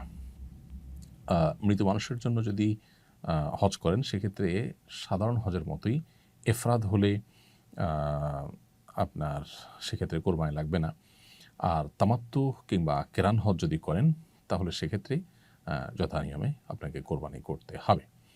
কোন কোন শ্রেণীর মানুষের তরফ থেকে বদলি হজ করা যায়? এর উত্তর হলো, হজ ফরজ হওয়ার পর কেউ সুযোগ পেয়েও হজ করেননি, মারা গেছেন, এই ব্যক্তির তরফ থেকে তার ওয়ারিসরা উদ্যোগ নিয়ে হজ করতে পারেন। আশা করা যায় আল্লাহ তাআলা তাকে দায়মুক্ত করবেন মৃত ব্যক্তিকে। আর হজ ফরজ হওয়ার পর কেউ নিরাপত্তার কারণে হজ যেতে পারছেন না, এমন কোনো পরিস্থিতি আছেন যে হজে তার যাওয়ার কোনো সুযোগ নেই, নিরাপত্তাহীনতা ভুগছেন, এরকম বিশেষ কোনো কেস যদি কারোর তৈরি হয়, তাহলে তার তরফ থেকে বদলি হজের ব্যবস্থা করা যাবে। আর যদি কেউ এমন কোনো রোগে আক্রান্ত হন যেটা থেকে আসলে আর সুস্থ হওয়ার আশঙ্কা না, যেমন বার্ধক্যজনিত সমস্যা, হজ ফরজ হয়েছে, তার এই পরিমাণ টাকা হয়েছে, কিন্তু আসলে আর্থিক সঙ্গতি থাকলেও শারীরিক সেই সামর্থ্য আর নেই এবং সুস্থ হওয়ার আশাও নাই, এরকম যদি হয়, তাহলে তার তরফ থেকে বদলি হজ করানো যাবে। একটু অসুবিধা হতে পারে, একটু কষ্ট হতে পারে, এই অজুহাতে বদলি হজ করলে কিন্তু তার দায়মুক্ত হবেন না তিনি। মহিলারা মাহরাম নেই, উপযুক্ত কোনো মাহরাম নেই, এরকম যদি হয়, তাহলে সেক্ষেত্রে তিনিও বদলি হজের উদ্যোগ নিতে পারেন। সরকারি নিয়মের বাধ্যবাধকতার কারণে কেউ হজে যেতে পারছেন না, এরকম ব্যক্তির তরফ থেকেও বদলি হজ করা যেতে পারে। জুতা পরে তওয়াফ ও সাই করা যাবে কিনা? উত্তর হলো যে, জুতা যদি পবিত্র থাকে তাহলে এটা পরে তওয়াফ সাই করতে অসুবিধা নেই। তবে এহরামরত অবস্থায় যে তওয়াফটা হয়, সেই তওয়াফ যদি হয়, যেটা ফরজ তওয়াফ ওমরা বা হজের ক্ষেত্রে, সেই তওয়াফ যদি হয়, তাহলে জুতা এমন হতে হবে যে জুতায় যে পায়ের উঁচু অংশটা, সেটা অনেক ওলামাদের মতে টাকনুগিরা, আবার অনেকের মতে হলো উপরের পিঠের অংশটা, এটা যেন ঢাকা না থাকে, সেরকম স্যান্ডেল পরে করতে পারেন। আর নফল তওয়াফের ক্ষেত্রে যে কোনো জুতা পরে তিনি তওয়াফ করতে পারেন, যদি জুতা পাক থাকে, পবিত্র থাকে। তবে আজকাল হারামে দোতলায় বা উপরে আপনার এই যে জায়গাতে মানুষ তওয়াফ করে, সেই জায়গাতে আবার নামাজও পড়া হয়। অতএব একান্ত প্রয়োজন না হলে জুতা পরে তওয়াফ না করাই উচিত। কারণ হলো জুতা পরে তওয়াফ করার কারণে ওই জায়গাটা ধুলায় ভরে যায়। অনেকেই জুতা পরে সেখানে, এবং অনেকে পরার কারণে জুতা ভরে যায়, সেখানে মানুষের সিজদা দিতে অসুবিধা হয়, আল্লাহর ঘরের সম্মানেরও খেলাফ। সেজন্য এটা অ্যাভয়েড করতে পারলে ভালো হয়। কিন্তু কারো যদি পায়ে অসুবিধা হয়, তিনি পবিত্র জুতা পরে তওয়াফ করতে পারবেন। আর নফল তওয়াফ হলে সেক্ষেত্রে তো মুজা পরেও তওয়াফ করতে কোনো অসুবিধা নেই। এরপরের প্রশ্ন হলো, আরাফা ও মুজদালিফায় অবস্থানকালে তায়াম্মুম করে সালাত পড়তে পারবে কিনা? আরাফা বা মুজদালিফা অবস্থানকালে যথারীতি ওযু করে নামাজ পড়তে হবে। যদি পানির কোনো ব্যবস্থা না থাকে, অন্য সাধারণ অবস্থাতে যখন তায়াম্মুম করা যায় সেরকম পরিস্থিতি তৈরি হলে তখন তায়াম্মুম এখানেও করা যাবে। কিন্তু ভিড় আছে এই অজুহাতে পানি দিয়ে ওযু না করে তায়াম্মুম করার সুযোগ নেই। আরাফার ময়দানে গোসল করা যাবে কিনা? উত্তর হলো, আরাফার ময়দানে গোসল করা শুধু যাবেই নয়, বরং বেশিরভাগ ফুকাহা একরামের মতে আরাফার ময়দানে গোসল করা মুস্তাহাব। একটু ফ্রেশনেস আসবে, দোয়াতে মনোযোগ আসবে, সেজন্য গোসল করা মুস্তাহাব। অবশ্য গোসল করার মতো পরিবেশ না থাকলে গোসল করার জন্য বিশেষভাবে কষ্ট না করলেও চলবে। মা বোনদের জন্য গোসল করার মতো ভালো পরিবেশ আজকাল থাকে না, যার কারণে পর্দার বিধান লঙ্ঘন করে তারা গোসল করতে যাওয়ার দরকার নেই। ওয়াশরুমের ভিতরে পাইপ দিয়ে যেমন গোসল করতে পারেন, বাহিরে টেপ থাকে, সেখানে গোসল করলে পর্দা এবং সতর এগুলোর প্রতি লক্ষ্য করে যদি গোসল করা যায় তাহলে সেক্ষেত্রে গোসল করা যাবে, বরং করা উত্তম। আর না করতে পারলে অসুবিধা নেই। আরাফার ময়দানে জোহর আসর কি একত্রে আদায় করতে হবে? এর উত্তর হলো, আরাফার ময়দানে জোহর এবং আসর এক আজানে দুই একামতে, অর্থাৎ জোহর পড়ে এরপরে আরেকটা একামত দিয়ে আসর পরপরইভাবে দুটোটা আদায় করাটা সুন্নাহ। এটা একদল উলামাদের মত, কারণ নবী সাল্লাল্লাহু আলাইহি ওয়াসাল্লাম এমনটি করেছেন। অপর আরেকদল উলামাদের মতে জোহর আসর যথারীতি আলাদা সময় আদায় করবে। এটা নিয়ে প্রায় সময় দেখা যায় তাঁবুগুলোতে গণ্ডগোল হয়। গণ্ডগোল হওয়া উচিত নয়। কেউ নবী সাল্লাল্লাহু আলাইহি ওয়াসাল্লামের সুন্নাহকে হুবহু অনুসরণ করে তিনি যেটাকে সহিহ মনে করছেন সেটা অনুযায়ী দুইটা একসাথে আদায় করছেন। আর কোনো দল এটাকে সহিহ মনে করছেন না, তারা আসরের সময় আলাদা করে জামাত করলেন। এটা নিয়ে নিজেদের মধ্যে মতপার্থক্য, এটা ঝগড়ার দিকে যাওয়া উচিত নয়। এবং এক্ষেত্রে কসর পড়বেন না 4 রাকাত পড়বেন, এটা নিয়ে মতপার্থক্য আছে। নবী করিম সাল্লাল্লাহু আলাইহি ওয়াসাল্লাম কসর পড়েছেন, সেজন্য একদল উলামা ইকরাম কসর পড়া সুন্নত মনে করেন। আরেকদল উলামা ইকরাম বলেন তিনি মুসাফির ছিলেন সেজন্য করেছেন। অতএব আমরা যারা 15 দিনের বেশি নিয়ত করেছি মক্কায় থাকার, তারা 4 রাকাত পড়ব। তো এটা নিয়ে মতপার্থক্য হলে যিনি ইমামতি করছেন তিনি 2 রাকাত পড়লেন, তারপর জন্য বাকিরা কসর পড়লেন। যারা মনে করেন যে 4 রাকাত পড়তে হবে, আমরা মুকিম 15 দিনের বেশি নিয়ত করেছি, তারা 2 রাকাত প্লাস করলেন, ব্যাস হয়ে গেল। সালাম ফিরানোর পর তারা 2 রাকাত যোগ করে নিলেন। তাতেই একই জামাতেই আমরা নামাজটা পড়তে পারি এবং মতভিন্নতা বা ঝগড়ার দিকে আর যাওয়া লাগে না। জমজমের পানি কি দাঁড়িয়ে পান করতে হয়? জমজমের পানি দাঁড়িয়ে পান করতে হয় এমন কোনো কথা নেই। সাধারণ পানির মতোই এটা স্বাভাবিকভাবে আমরা পান করব বসে। তবে নবী সাল্লাল্লাহু আলাইহি ওয়াসাল্লাম বিভিন্ন রাওয়ায়াতে জমজমের পানি দাঁড়িয়ে কোথাও কখনো কখনো পান করেছেন বোঝা যায়। হয়তো বসার মতো পরিবেশ ছিল না। আর তাছাড়া দাঁড়িয়ে পান করার তো আর নিষেধ নয়। এটা জায়েজ বোঝানোর জন্য তিনি মাঝে মধ্যে পান করতেন। বাকি জমজমের পানি বসা অবস্থা পেলেও অনেকে দাঁড়িয়ে যায় পান করার জন্য। এরকমটি সঠিক না যে দাঁড়িয়েই পান করতে হয়, এরকম নয়। দাঁড়িয়ে পান করা যাবে এতটুকু, তবে সাধারণ পানির মতো এটা আপনি স্বাভাবিক অবস্থাতেই পান করবেন, অর্থাৎ বসে পান করবেন। পান করার জন্য দাঁড়িয়ে যেতে হবে ব্যাপারটা সেরকম না। কখনো কখনো নবী সাল্লাল্লাহু আলাইহি ওয়াসাল্লাম থেকে জমজম দাঁড়িয়ে পান করা সাব্যস্ত আছে, দাঁড়িয়ে কেউ চাইলে পান করতে পারেন। বাসা থেকে গোসল করে হাজি ক্যাম্পে যেয়ে এহরামের কাপড় পরা যাবে নাকি সেখানে গিয়েই ফ্রেশ হতে হবে? আপনি বাসা থেকেই ফ্রেশ হয়ে তারপরে এহরামের কাপড় পরে যেতে পারেন, বিশেষ করে শেষের দিকে যদি যান, সময় কম থাকে। আর যদি প্রচুর সময় হাতে নিয়ে যান তাহলে হাজি ক্যাম্পে সব ব্যবস্থায় আছে বিধায় সেখানে গিয়ে আপনি চাইলে ফ্রেশ হওয়ার কাজটা করতে পারেন, গোসল করার কাজটা করতে পারেন, এহরামের পর সেখানে গিয়ে করতে পারেন। অথবা বাসা থেকে আপনি নখ লোম ইত্যাদি পরিষ্কার করে গেলেন আর ওখানে গিয়ে আপনি গোসল করে এহরামের কাপড় পরে নিলেন, এটাও করা যেতে পারে। জামার আশেপাশে পড়ে থাকা পাথর কুড়িয়ে জামারায় পাথর মারা যাবে কিনা? উত্তর হলো যাবে, কোনো অসুবিধা নেই। তবে উত্তম হলো মুজদালিফা থেকে পাথর নিয়ে আসা। যদি আপনার পাথর টান থাকে, পড়ে যায়, আনতে ভুলে যান, এখান থেকে পাথর নিয়ে মারলেও আপনার জামারার পাথর মারার কাজটি আদায় হয়ে যাবে। জামারা নিক্ষেপের জন্য প্রয়োজনীয় অতিরিক্ত পাথর কুড়ানো যাবে কিনা? উত্তর হলো যাবে, তবে আপনার যে কয়টা পাথর লাগে সে কয়টা নেওয়াই ভালো। যদি 2-4টা বেশি হয়ে যায় বা সতর্কতামূলক 2-4টা বেশি নেন তাতে অসুবিধা নেই। অনেকে সুগন্ধিযুক্ত তেল ব্যবহার করতে হয় এবং এই তেল ব্যবহার না করলে তাদের মাথা ঘোরায়, মাথা ব্যথা হয়। এক্ষেত্রে তাদের করণীয় কী? উত্তর হলো যে অনিবার্য যদি হয় যে তেল ব্যবহার করা ছাড়া তিনি সুস্থ থাকতে পারেন না, অসহনীয় কষ্ট হয়, তাহলে তিনি ব্যবহার করতে পারেন, কিন্তু তাকে এর কারণে কিন্তু ফিদিয়া দিতে হবে। আর যদি ব্যাপারটা এরকম হয় যে এত বেশি কষ্ট হয় না, একটু কষ্ট হয়, তাহলে তাকে অবশ্যই এই সুগন্ধযুক্ত তেল ব্যবহার করা থেকে বিরত থাকতে হবে, যেহেতু সুগন্ধ সুগন্ধ জাতীয় কোনো বিষয় ব্যবহার করা বা কোনো কিছু ব্যবহার করা জায়েজ নয় এহরামরত অবস্থাতে। আর ফিদিয়া হলো 3টা রোজা রাখা কিংবা 6 জন মিসকিনকে খাদ্য দেওয়া কিংবা একটা পশু জবাই করে মক্কায় মিসকিনদের মধ্যে বন্টন করা, গোশতের বন্টন করার ব্যবস্থা করা। হজে মহিলাদের মুখে নেকাব পরা নিষেধ কেন? আল্লাহ তাআলা একমাত্র ভালো জানেন। তবে পুরুষদের জন্য সেলাইবিহীন পোশাক পরা, মেয়েদের জন্য মুখে আপনার নেকাব না লাগানো, এগুলো স্বাভাবিক এবং সরলভাবে আল্লাহর সামনে নিজেকে উপস্থাপন করার জন্য। মানুষের মৃত্যু পরবর্তী অবস্থাকে স্মরণ করিয়ে দেয় আমাদের এহরামের শুভ্র সাদা এবং স্বাভাবিক পোশাক আশাক। এটা আল্লাহর সামনে নিজেকে একেবারে সরল সহজভাবে উপস্থাপন করবার জন্যই হয়তো এরকমটি করতে বলা হয়েছে। বাকি এর প্রকৃত কারণ একমাত্র আল্লাহ তাআলা ভালো জানেন। কারণ কোরআন হাদিসে আলাদা করে কারণ উল্লেখ করা হয়নি। এটা উলামায়ে কেরাম যার যার মতো করে গবেষণা করে হিকমত এবং রহস্য বর্ণনা করেছেন অনেকেই। হজের সময় কোরবানি অর্থাৎ দমে শূকর দিলে দেশে আবার কোরবানি দিতে হবে কিনা? উত্তর হলো হজের সময় আমরা যে কোরবানি দেই, এই কোরবানিটা হলো মূলত, আমরা কোরবানি বললেও এটা মূলত দমে শূকর বা আল্লাহর কৃতজ্ঞতা আদায় করে পশু জবে।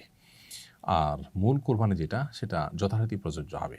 এখন সফররত অবস্থা কোরবানি প্রযোজ্য হয় না। কেউ যদি শর্ট টাইমের যে প্যাকেজ সেটাতে যান, মক্কায় 15 দিনের কম নিয়ত করে থাকেন, তাহলে তো তিনি মুসাফির, অতএব তার জন্য কোরবানি প্রযোজ্য হবে না।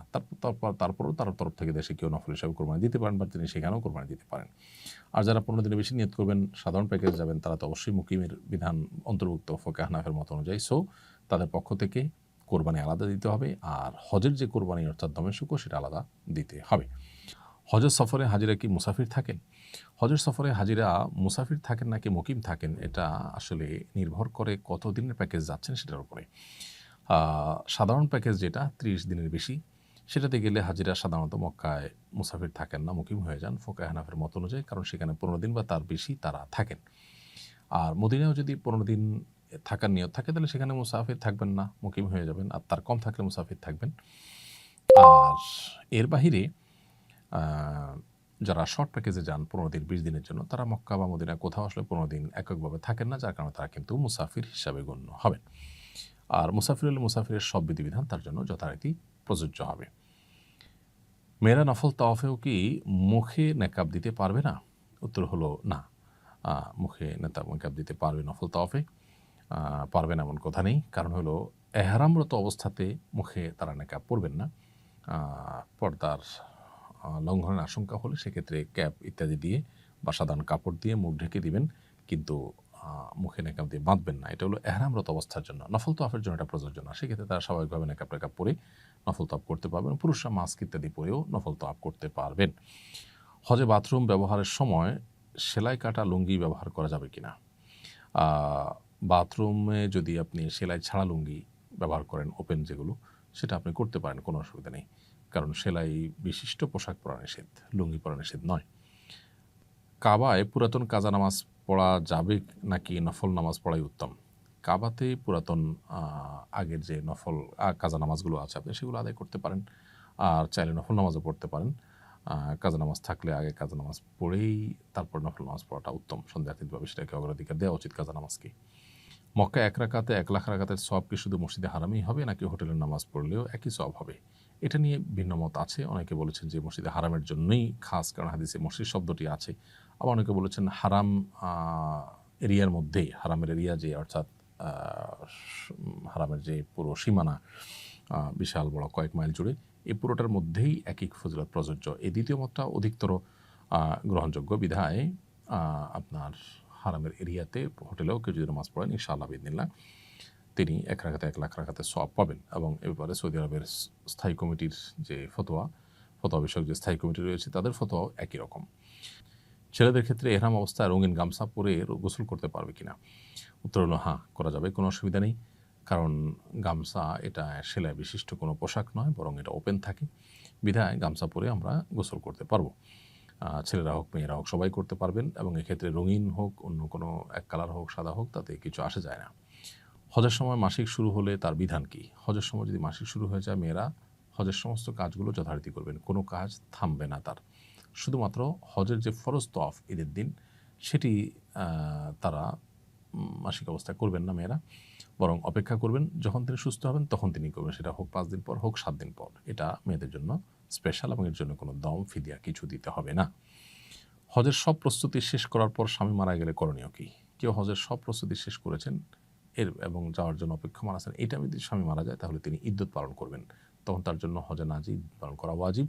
এবং এই যে তার টাকাগুলো খরচ হয়ে গেল, এরপরে যদি আবার কখনো হজ করার মতো সামর্থ্যবান হন তাহলে তখন হজ করবেন তিনি মাহরামদের সাথে নিয়ে। আর যদি আর সে সুযোগ না আসে তাহলে তারপরে হজ ফরজ হবে না, যেহেতু তার সামর্থ্যই আসে নাই। এবং এই যে টাকা চলে গেল, হজে যেতে পারলেন না, এর জন্য আফসোসের কোনো কারণ নেই, কারণ টাকা যে ব্যয় হয়েছে আল্লাহর পথে তার জন্য সওয়াব তিনি পাবেন। নবী সাল্লাল্লাহু আলাইহি ওয়াসাল্লাম বলেছেন, কোনো ব্যক্তি যদি কোনো ভালো কাজ করার নিয়ত করে, মান হাম্মা বিহাসানাতিন ফালাম ইয়ামালহা, কোনো ব্যক্তি ভালো কাজ নিয়ত করে না করতে পারলে আল্লাহ তাআলা পরিপূর্ণ সওয়াব দিবেন। মিনা যদি এহরামের কাপড় চেঞ্জ করার দরকার হয় তাহলে কি করতে হবে? মিনায় এহরামের কাপড় চেঞ্জ করার দরকার হলে চেঞ্জ করতে পারবেন। এমনকি আরাফাতে, মুজদালিফাতেও যদি নষ্ট হয়ে যায় কোনো কাপড় বা ময়লা হয়ে যায়, আরেকটা এহরামের কাপড় পরবেন, অসুবিধা নেই। কিন্তু এই কাপড় চেঞ্জ করতে গিয়ে যেন আবার লুঙ্গি টুঙ্গি সেলাই করাও কোনো কিছু যেন না পড়া হয়। ৮ তারিখ মিনায় অবস্থান না করলে কি দম দিতে হবে? ৮ তারিখ মিনায় অবস্থান না করলে দম দিতে হবে না, কারণ ৮ তারিখ মিনায় অবস্থান করাটা, জিলহজের ৮ তারিখ মিনায় অবস্থান করাটা সুন্নাত। কোনো কারণে এটা মিস হয়ে গেলে সরাসরি কেউ আরাফাতে চলে গেল, ডাইরেক্ট মিনায় অবস্থান করলই না, তাতে কোনো অসুবিধা হবে না।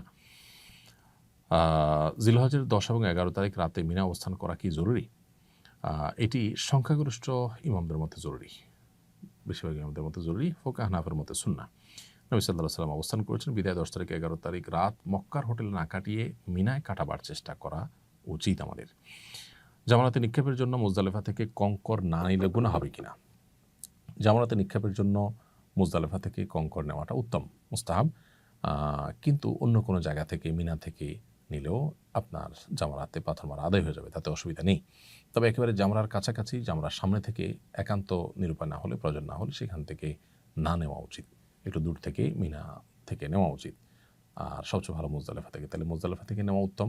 কোনো কারণে মিস হলে মিনার অন্য কোনো জায়গা থেকে নেবেন, কিন্তু একেবারে ঠিক জামরার সামনে থেকে করানোটা অনুত্তম, অনুচিত, মাকরুহ।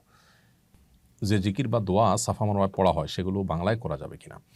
সাফা মারওয়ায় যে বাক্যগুলো পাঠ করা হয়, লা ইলাহা ইল্লাল্লাহু ওয়াহদাহু লা শারীকা লাহু লাহুল মুলকু ওয়া লাহুল হামদু ইউহয়ি ওয়া হুয়া আলা কুল্লি শাইইন কাদির, লা ইলাহা ইল্লাল্লাহু ওয়াহদাহু আনজাযা ওয়া'দা ওয়া নাসারা আবদাহু ওয়া হাযামাল আহজাবা ওয়াহদা, এগুলো হাদিসে যেভাবে বর্ণিত হয়েছে ঠিক এভাবে পাঠ করাটাই উত্তম, বাংলা না করে। যদি কেউ এটা না পারেন কোনোভাবে বাংলা পড়ে ফেলেন, হয়ে যাবে, বাট অবশ্যই উচিত এবং উত্তম হলো হাদিসের টেক্সট হুবহু পাঠ করা। আর দোয়ার বিষয়টা হলো, দোয়া আপনি নিজের ভাষায় করতে পারেন, কোনো অসুবিধা নেই। সেটা আপনি বাংলা ভাষায়, অন্য কোনো ভাষায় করলেন এবং কোরআন হাদিসের দোয়ার ভাষায় নিজের মনমতো দোয়া করলেন, সেটা আপনি করতে পারেন। ১১ বা ১২ জিলহজের দিন পাথর মারার সময় কখন শুরু হয় এবং কখন শেষ হয়? উত্তর হলো, ১০ই জিলহজ বা ঈদের দিন যে পাথর মারা, সেটা তো সকাল থেকেই আমরা পাথর মারতে পারি, সকাল থেকেই পাথর মারার সময়। আর ১১-১২ জিলহজ হলো জোহরের ওয়াক্ত হওয়ার পর থেকে পাথর মারার সময় শুরু হয়। সূর্য ডুবার আগে আগে মারতে হয়, যদি ভিড়ের কারণে সূর্য ডুবার পরে মারা লাগে তাতেও আদায় হয়ে যায়, কিন্তু সময়টা শুরু হবে জোহরের ওয়াক্ত হওয়ার পর ১১-১২ জিলহজ। অতএব এই ২ দিন ১১, ১২ বা ১৩ তারিখেও যদি কেউ থাকেন, সেই দিনগুলোতে পাথর নিক্ষেপ করতে হবে জোহরের ওয়াক্ত হওয়ার পর থেকে। হজে যাওয়ার আগে সাধারণত ঋণ থাকলে সেগুলো শোধ করে যেতে বলা হয়, কিন্তু জীবনে অনেক বান্দার হক নষ্ট করেছি, সব মনে নেই, চিনি না কিংবা এখন আর যোগাযোগ নেই, এই ঋণ কিভাবে শোধ করব? এর উত্তর হলো, অজানা মানুষদের ঋণ পরিশোধ করার জন্য আনুমানিক কত টাকা হতে পারে সে পরিমাণ টাকা গরিব দুঃখীদেরকে দান করে দিবেন তাদের তরফ থেকে। ঋণ যারা পাবেন, যাদের কাছে আপনি ঋণী, সেই পাওনাদারদের তরফ থেকে নিয়ত করবেন আল্লাহ এর সবটা তাদের আমার নাম আপনি দিয়ে দেন, এভাবে দিলে আপনি দায়মুক্ত হবেন ইনশাআল্লাহ। বাংলাদেশের কোনো হাজি লাগেজে তামাক পাতা, জর্দা কিংবা গুল নিয়ে যান, মাঝে মধ্যে তারা সৌদি ইমিগ্রেশনে ধরাও পড়েন, এ বিষয়ে হাজিদের প্রতি বিশেষ কোনো নির্দেশনা দিবেন? হ্যাঁ, এটা আমাদের একেবারেই অনুচিত। অনেক হাজি সাহেবরা তামাক পাতা, সাদা পাতা, জর্দা, গুল এগুলো নিয়ে যান। সৌদি আরবে মাদকদ্রব্যের মধ্যে এই তামাক জাতীয় এই জিনিসগুলোকে গণ্য করা হয়, যার কারণে এয়ারপোর্টে হ্যাসেলের শিকার হন। এবং সেই সাথে এই জিনিসগুলো পান করার ব্যাপারে যেহেতু ওলামা একরাম, একদল ওলামা একরাম এটিকে কঠোরভাবে নাজায়েজ এবং হারাম বলেন এবং মাদকদ্রব্যের মধ্যেই ফেলেন, অতএব এগুলো অ্যাভয়েড করা উচিত। তাছাড়া এগুলো আমাদের স্বাস্থ্যের জন্য তো ক্ষতিকর। আমাদের ওলামা একরাম জর্দা খাওয়াকে অনেকে জায়েজ মনে করেন, কিন্তু জর্দা খাওয়ার মধ্যে যেগুলো মিষ্টি জর্দা, যেগুলোতে কোনো তামাক নাই, সেটা তো জায়েজ হতে পারে, বাট যেখানে তামাক আছে সেটা আসলে জায়েজ হওয়ার বিষয়টাতে তুমুল আপনার ভিন্নমত এবং শক্তিশালী ভিন্নমত রয়েছে। তো এই জন্য একজন হজ যাত্রী তিনি আল্লাহর ঘরের ইবাদত করতে যাচ্ছেন, সেখানে তার সাথে আসলে এই জিনিসগুলো, তামাক জাতীয় জিনিসগুলো বহন না করাই উচিত। বিশেষ করে সৌদিতে যে হ্যাসেলের মুখোমুখি হতে হয়, সেটা তো কারোরই কাম্য হয় না। এই জন্য এগুলো আমাদের হজ যাত্রায় সাথে যেন নেওয়া হয়, সেদিকটা খেয়াল করা দরকার। বর্তমানে সৌদি সরকার মহিলাদের মাহরাম ছাড়া হজ করার অনুমতি দিয়েছে। এই অনুমতি গ্রহণ করে মাহরাম ছাড়া হজ করা যাবে কিনা? মাহরাম ছাড়া মেয়েদের জন্য হজ করা বা উমরা করা বা কোনো সফর করা জায়েজ নয়। নবী সাল্লাল্লাহু আলাইহি ওয়াসাল্লাম পরিষ্কারভাবে নিষেধ করেছেন, লা তুসাফিরুল মারআতু ইল্লা মা যি মাহরামিন, কোন নারী মাহরাম ছাড়া হজ করবেন না। এটা একজন নারীর সম্মানের ব্যাপার যে তার সাথে কোনো একজন বডিগার্ডের মতো একজন মাহরাম পুরুষ থাকবেন, এটা থাকতে হবে।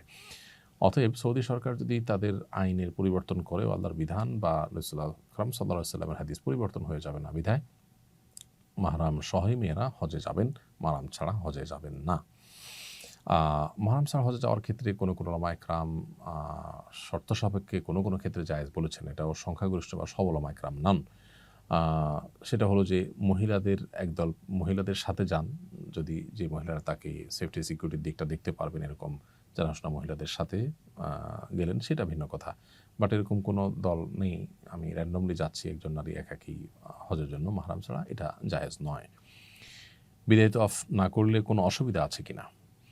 বিদায় তওয়াফ করা হজের ক্ষেত্রে ওয়াজিব, যার কারণে বিদায় তওয়াফ যদি কেউ না করেন তাকে দম দিতে হবে। আর মেয়েরা যদি মাসিকের কারণে বিদায় তওয়াফ করতে না পারেন তাহলে তাদের উপর কোনো কিছু প্রযোজ্য হবে না। মাসিক হয়ে গেলে নারীরা কীভাবে বিদায় তওয়াফ করবেন? উত্তর হলো, বিদায় তওয়াফ হজে ওয়াজিব, উমরাতে অবশ্য বিদায় তওয়াফ ওয়াজিব না, শুধু উমরার সফরে গেলে বিদায় তওয়াফ করা লাগবে না। কিন্তু হজের সফরে গেলে আসার সময় বিদায় তওয়াফ 7 চক্কর দিয়ে 2 রাকাত নামাজ পড়ে তওয়াফ পরে তারপর আসতে হবে। এখন নারীরা মাসিকের কারণে যদি তওয়াফটা না করতে পারেন, এদিকে তার ট্রাভেলের প্ল্যান আছে, চলে যাবেন মক্কা ছেড়ে, বিদায় তওয়াফ করতে পারছেন না, মাসিক শুরু হয়ে গেছে, তাহলে তাদের জন্য সেটা মওকুফ বা মাফ, এর জন্য কোনো দম দিতে হবে না। রওজা মুবারক জিয়ারতের আদব এবং নিয়মকানুন জানতে চাই। নবী করিম সাল্লাল্লাহু আলাইহি সাল্লামের কবরে সালাম পেশ করা, দুরূদ পেশ করা, এটার আদব হলো আমরা খুবই ভারতের সাথে গাম্ভীর্যের সাথে যাওয়ার চেষ্টা করব। সেখানে গিয়ে আপনার হৈ হুল্লোড় করা, এটা নিশ্চয়ই কবর জিয়ারতের আদব নবী সাল্লাল্লাহু আলাইহি সাল্লামের শানের খেলাফ হবে এবং আদবের পরিপন্থী হবে। অনেকে সেখানে গিয়ে উকিঝুঁকি মারেন, যেহেতু তাঁর কবরটা হয়েছে আমাদের আয়েশা রাদিয়াল্লাহু তাআলা আনহার ঘরে, এটা আয়েশা রাদিয়াল্লাহু তাআলা আনহার ঘর, অতএব এখানে উকিঝুঁকি মারা তার ঘরে উকিঝুঁকি মারার মতো। আর উকিঝুঁকি মেরে আসলে আমরা দেখতেও পাবো না, কারণ ওখানে নবী সাল্লাল্লাহু আলাইহি সাল্লামের কবরের এবং ওই যে বাহিরের যে বেড়াটা, এটার মাঝে আরও ওয়াল আছে, যার কারণে দেখা যায়ও না, যাবেও না। আর আরেকটা বিষয় হলো যে সেখানে অনেকে বেশ আপনার উৎসাহ ভরে ছবি, ভিডিও এবং লাইভ করতে থাকেন। নবী করিম সাল্লাল্লাহু আলাইহি ওয়াসাল্লাম বলেছেন যে আমার কবরকে তোমরা ঈদ এবং উৎসবের জায়গায় পরিণত করবে না, যেটা অনেক উরস-টুরসে হয়, এবং এই জাতীয় আপনার লাইভ ছবি, ভিডিও হাস্যোজ্জ্বল মুডে এটা অনেকটা উৎসবের মতো হয়ে যায়, এটা যেন না হয়। এজন্য ভাব গাম্ভীর্যের সাথে আমরা সালাত সালাম পেশ করবো ইনশাআল্লাহ। সেখানে আসসালাতু ওয়াসসালামু আলাইকা ইয়া রাসূলুল্লাহ বললে সালাত সালাম আদায় হয়ে যাবে। এর পাশাপাশি ইন্নাকা আদ্দাইতাল আমানা ওয়া নাসাহতাল উম্মাহ, নিশ্চয়ই আপনি আল্লাহর পক্ষ থেকে দেওয়া আমানত আদায় করেছেন, আপনি উম্মতকে নসিহা করেছেন, অতএব আল্লাহ আপনাকে আমাদের সবার তরফ থেকে জাযা খায়ের দান করুক। এইসব কথাগুলো বলা যেতে পারে। দুরূদ পেশ করাটা হলো মূলত আসসালাতু ওয়াসসালামু আলাইকা ইয়া রাসূলুল্লাহ। তারপরেই প্রথম যে জানালা আছে, ছিদ্র আছে, সেটা তো কোনো কবর নেই। মাঝখানে একটা জানালাতে 3টা ছিদ্র আছে। বড় ছিদ্রটা নবী সাল্লাল্লাহু আলাইহি ওয়াসাল্লামকে লক্ষ্য করে সালাম, আসসালাতু ওয়াসসালামু আলাইকা ইয়া রাসূলুল্লাহ। এরপরে আসসালাতু ওয়াসসালামু আলাইকা ইয়া সাহেবাই রাসূলিল্লাহ, হে আল্লাহর রাসূলের 2 জন সঙ্গী আবু বকর এবং ওমর, আপনাদের প্রতি শান্তি নাজিল হোক। তাদের কবরে সালাম পেশ করব আমরা। এভাবে কবর জিয়ারত, নবী সাল্লাল্লাহু আলাইহি ওয়াসাল্লাম রওজা মুবারকের জিয়ারত আমরা শেষ করব। হাজীগণ মদিনার সময়গুলো কিভাবে কাটাবেন? মদিনায় অবস্থানের সময়গুলোতে বেশি বেশি মসজিদে হারামে নামাজ পড়ার চেষ্টা করবেন, যেহেতু সেখানে 1000 রাকাত নামাজের সওয়াব পাওয়া যায়। সেজন্য বেশি বেশি করে আমরা সেখানে নফল নামাজ, আগের কাজা থাকলে কাজা নামাজ পড়ার চেষ্টা করব, তাহাজ্জুদ পড়ার চেষ্টা করব, নফল নামাজগুলো পড়ার চেষ্টা করব। সেই সাথে রাসূল আকরাম সাল্লাল্লাহু আলাইহি ওয়াসাল্লামের কবরে আমরা সালাম পেশ করব, রিয়াদুল জান্নাতে সুযোগ পেলে নামাজ পড়ব, সুযোগ না পাইলে তাতে কোনো অসুবিধা নেই, কিন্তু রাসূল সাল্লাল্লাহু আলাইহি ওয়াসাল্লামের কবরে আমরা থেকে থেমে মাঝে মধ্যে সালাম পেশ করব, যে কদিন থাকি মদিনাতে। আর মসজিদে নববীর পাশেই যেটাকে আমরা জান্নাতুল বাকি বলি, বাকি কবরস্থান, সে বাকি কবরস্থানে ফজর এবং আসরের পরে প্রতিদিন গেট খোলা হয়, সেখানে মাঝে মধ্যে গিয়ে আমরা কবরবাসীকে সালাম পেশ করব হেঁটে হেঁটে, সেখানে সাহাবীদের কবর আছে। এছাড়া মদিনাতে অবস্থানকালীন সময়ে মাঝে মধ্যে কুবার মসজিদে যেয়ে সেখানে 2 রাকাত নামাজ পড়ার চেষ্টা করব, সেটি একটা উমরার সওয়াব এনে দিবে আমাদেরকে, এবং নবী সাল্লাল্লাহু আলাইহি ওয়াসাল্লাম সেটি করতেন। আবার নবী করিম সাল্লাল্লাহু আলাইহি সাল্লামের সুন্নাহ অনুসরণে আমরা আরেকটা কাজ করব, তা হলো সেখানে উহুদের ময়দানে উহুদের শহীদদের কবর জিয়ারত করা। এটাও নবী সাল্লাল্লাহু আলাইহি সাল্লাম মাঝে মধ্যে করতেন। তাহলে এই কাজগুলো মদিনাতে আমরা বেশি বেশি করব। এর বাইরে মদিনা অবস্থাকালীন সময়ে সালাত এবং সালাম নবী সাল্লাল্লাহু আলাইহি সাল্লামের প্রতি দুরূদ পেশ করা, বিশেষভাবে তার মহব্বত যেন হয়, তার সিরাত ইত্যাদি পাঠ করার মাধ্যমে আমরা কাটাতে পারি সময়গুলো। রিয়াদুল জান্নাতে নামাজ না পড়লে কোনো অসুবিধা আছে কিনা? মদিনায় মসজিদে নববীতে রিয়াদুল জান্নাহ যেটি, অর্থাৎ নবী সাল্লাল্লাহু আলাইহি সাল্লামের কবর এবং তার মিম্বরের মধ্যবর্তী জায়গাটাকে তিনি বলেছেন রাউদাতুম মিন রিয়াদিল জান্নাহ, জান্নাতের বাগানসমূহের মধ্যে থেকে একটি বাগান। এই জায়গায় নামাজ পড়া গেলে ভালো। কিন্তু আমাদের জেনে রাখা দরকার যে মসজিদে নববীর যে কোনো জায়গায় নামাজ পড়লে যে সওয়াব হবে, এখানে নামাজ পড়লে সওয়াবের পরিমাণ সমান হবে। তবে হ্যাঁ, সবসময় তো সওয়াবের পরিমাণটাই একমাত্র বিবেচ্য বিষয় হয় না। এখানে নবী করিম সাল্লাল্লাহু আলাইহি সাল্লাম সালাত আদায় করেছেন, সাহাবীরা পড়েছেন, তাদের স্মৃতি বিজড়িত জায়গা, একেবারে মূল মসজিদ, তাদের বিচরণস্থল, এবং সবচেয়ে বড় কথা হলো হাদিসে এটাকে জান্নাতের বাগান বলা হয়েছে। সো সেখানে দোয়া করা, সেখানে নামাজ পড়া নিশ্চয়ই আমাদের বাড়তি আগ্রহের কারণ থাকতে পারে। কোনো কারণে যদি করা না যায় তাতে আমাদের হজ হবে না, সফর হবে না, ব্যাপারটা সেরকম নয়। কোনো অসুবিধা তাতে নেই। মদিনায় 40 ওয়াক্ত নামাজ পড়া কি জরুরি? হজ কিংবা উমরার সফরে মদিনায় মসজিদে নববীতে 40 ওয়াক্ত নামাজ পড়তেই হবে, না পড়লে হজ বা উমরার সফর ত্রুটিপূর্ণ হবে, এরকম কোনো কথা নেই। তবে বিশুদ্ধ হাদিসে মদিনায় 40 ওয়াক্ত নামাজ আদায় করার ফজিলত বর্ণিত হয়েছে। বিধায় যদি এভাবে কোনো ট্রাভেল প্ল্যান করা যায় যে মদিনায় 40 ওয়াক্ত নামাজ পড়া যাবে, তাহলে সেটা ভালো হয়। কোনো কারণে সেটা না করা গেলে পেরেশান হওয়ার কারণ নেই, কারণ উমরা বা হজে এতে কোনো অসুবিধা হবে না। তিরমিজিতে বর্ণিত হয়েছে, আনাস বিন মালিক রাদিয়াল্লাহু তাআলা বর্ণনা করেছেন যে নবী সাল্লাল্লাহু আলাইহি ওয়াসাল্লাম বলেছেন, মান সাল্লা ফি মাসজিদি আরবাঈনা সালাতান লা তাফুতুহু সালাহ, যে ব্যক্তি আমার মসজিদে অর্থাৎ মসজিদে নববীতে 40 ওয়াক্ত নামাজ পড়বে টানা এবং মাঝে কোনো সালাত মিস হবে না, সে ব্যক্তির মুনাফিকি থেকে মুক্তি, আযাব থেকে মুক্তি এবং জাহান্নাম থেকে মুক্তির পরোয়ানা তার জন্য আল্লাহর পক্ষ থেকে ঘোষণা দেওয়া হবে। এই জন্য এই ফজিলত পাওয়ার জন্য 40 ওয়াক্ত নামাজ পড়তে পারলে অবশ্যই ভালো। কোন হজকে মাবরুর হজ বলে এবং মাবরুর হজের ফজিলত কী? নবী করিম সাল্লাল্লাহু আলাইহি ওয়াসাল্লাম বলেছেন, আল হাজ্জুল মাবরুর লাইসা লাহুল জাযাউ ইল্লাল জান্নাহ, মাবরুর হজের বিনিময় জান্নাত ছাড়া আর কিছুই নয়। মাবরুর হজ বা কোন হজটা মাবরুর হবে? এর উত্তর হলো যে মাবরুর শব্দের অর্থ পুণ্যে ভরা। বিররুন থেকে মাবরুর, পুণ্য দিয়ে ভরা বা পুণ্য দিয়ে ঘেরা, যেটা এটাকে মাবরুর বলা হয়। যে হজে পুণ্য থাকে, অর্থাৎ পুণ্য দিয়ে যে হজ ঘেরা থাকে, পরিপূর্ণ থাকে, পুণ্যে ভরা থাকে যে হজ, সেটাই মাবরুর হজ। এখন এর কোনো ক্রাইটেরিয়া আছে কিনা যে কী পরিমাণ পুণ্য হলে সেটাকে মাবরুর হজ বলা যাবে? উত্তর হলো, যে হজে আসলে কোনো গুনাহ নেই, কোনো পাপাচার নেই, হজে যে নিষিদ্ধ বিষয়গুলো আছে সেগুলো থেকে বিরত থাকার বিষয়ে সচেতন থাকা গেছে এবং ভালো কাজ দিয়ে হজের পুরো সফরকে মোড়ানো গেছে, সেটাই মাবরুর হজ। ধরুন এখলাস না থাকা, লোক দেখানো, লৌকিকতা, এটা গুনাহের কথা, অতএব এটা থেকে মুক্ত থাকা, এটা মাবরুর হজের জন্য পূর্ব শর্ত। ঠিক একইভাবে আমরা যখন হজ করব তখন নবী সাল্লাল্লাহু আলাইহি ওয়াসাল্লাম একটা হাদিস মাথায় রাখবো, তিনি বলেছেন, মান হাজ্জা ফালাম ইয়ারফুস ফালাম ইয়াফসুক রাজা কায়মে ওয়ালাদাতু উম্মু, যে ব্যক্তি হজ করলো এবং হজ করতে গিয়ে নারী ঘটিত বা যৌনতা সংশ্লিষ্ট কোনো গুনাহ এটাতে জড়ালো না এবং কোনো প্রকার সাধারণ পাপাচারও করলো না, অন্য পাপাচারও করলো না, এগুলো থেকে যে বিরত থাকলো, সে ব্যক্তি মায়ের পেট থেকে সদ্য ভূমিষ্ঠ হওয়া শিশুর মতো নিষ্পাপত্ব নিয়ে ফিরে আসে। তো হজ করার সময় ঝগড়াঝাটি করা কোরআনে নিষেধ করেছেন আল্লাহ তাআলা। আর এই যে যৌনতা সংশ্লিষ্ট ক্রিয়াকর্ম, সেগুলো থেকে বিরত থাকা এহরামরত অবস্থাতে, এবং এর বাইরে অন্যান্য যে গুনাহগুলো আছে, চোখের গুনাহ সহ নানাবিধ গুনাহ সেখানে হতে পারে, সেগুলো থেকে বিরত থাকতে পারলে সে হজটা হজে মাবরুর হবে ইনশাআল্লাহ তাআলা।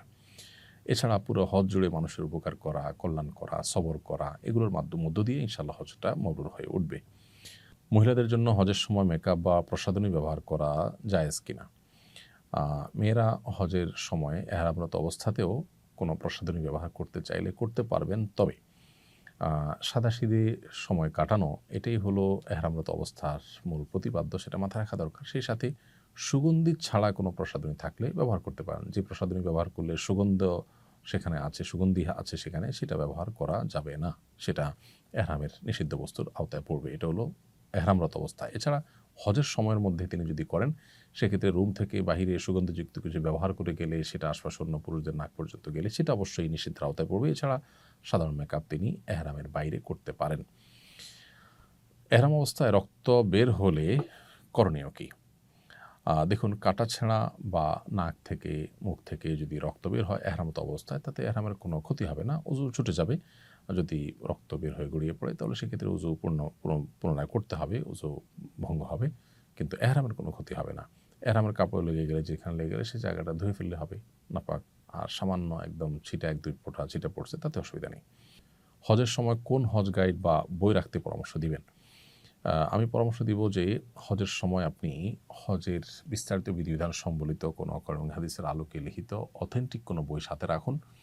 আমরা সুন্নাহ ফাউন্ডেশন থেকে এক নজরে হজের একটা ছোট্ট পুস্তিকা তৈরি করেছি, যেখানে ডে বাই ডে প্রতিদিনের করণীয়গুলো সব বলা আছে। সেটা আপনার সাথে থাকতে পারে। আপনি ওমরাও কীভাবে করবেন একটা বই আছে আমাদের, সেটা রাখতে পারেন সাথে। এছাড়া মক্কা এবং মদিনার বিস্তারিত আপনার হিস্ট্রি উঠে আসছে এরকম বই পুস্তক, সচিত্র বই পুস্তক আজকাল বাজারে পাওয়া যায়, সেগুলো কোনোটার সাথে থাকতে পারে। তাতে আপনি ইবাদত বন্দেগী মক্কা মদিনা যেখানে যেখানে করবেন রিলেট করতে পারবেন, আপনি তৃপ্তি পাবেন আলাদা। এর পাশাপাশি বিশেষভাবে একটা কোরআনের অনুবাদ সংক্ষিপ্ত তাফসীর সহকারে একটা সিরাত গ্রন্থ সাথে নিয়ে গেলে পুরো সফরে আপনি সেটা পড়ে শেষ করলেন। তাতে সিরাতের ইতিহাসের সাথে সেখানে আপনার অবস্থানের সাথে অনেক কিছু মেলাতে পারবেন, যেটা আপনার আলাদা তৃপ্তি দিবে, আপনাকে ইবাদতের প্রতি আগ্রহ জাগ্রত করবে ইনশাআল্লাহ তাআলা।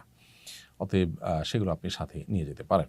হজ শেষ করার পর দেশে কিভাবে হজের শিক্ষা নিজের জীবনে বাস্তবায়ন করা যেতে পারে? হজের মাধ্যমে যেহেতু আল্লাহ তাআলা হজযাত্রীকে হাজিকে নিষ্পাপত্ব দান করেন, সেজন্য তিনি দেশে আসার পর নিষ্পাপত্ব ধরে রাখার চেষ্টা করবেন, গুনাহমুক্ত জীবন যাপন করার চেষ্টা করবেন।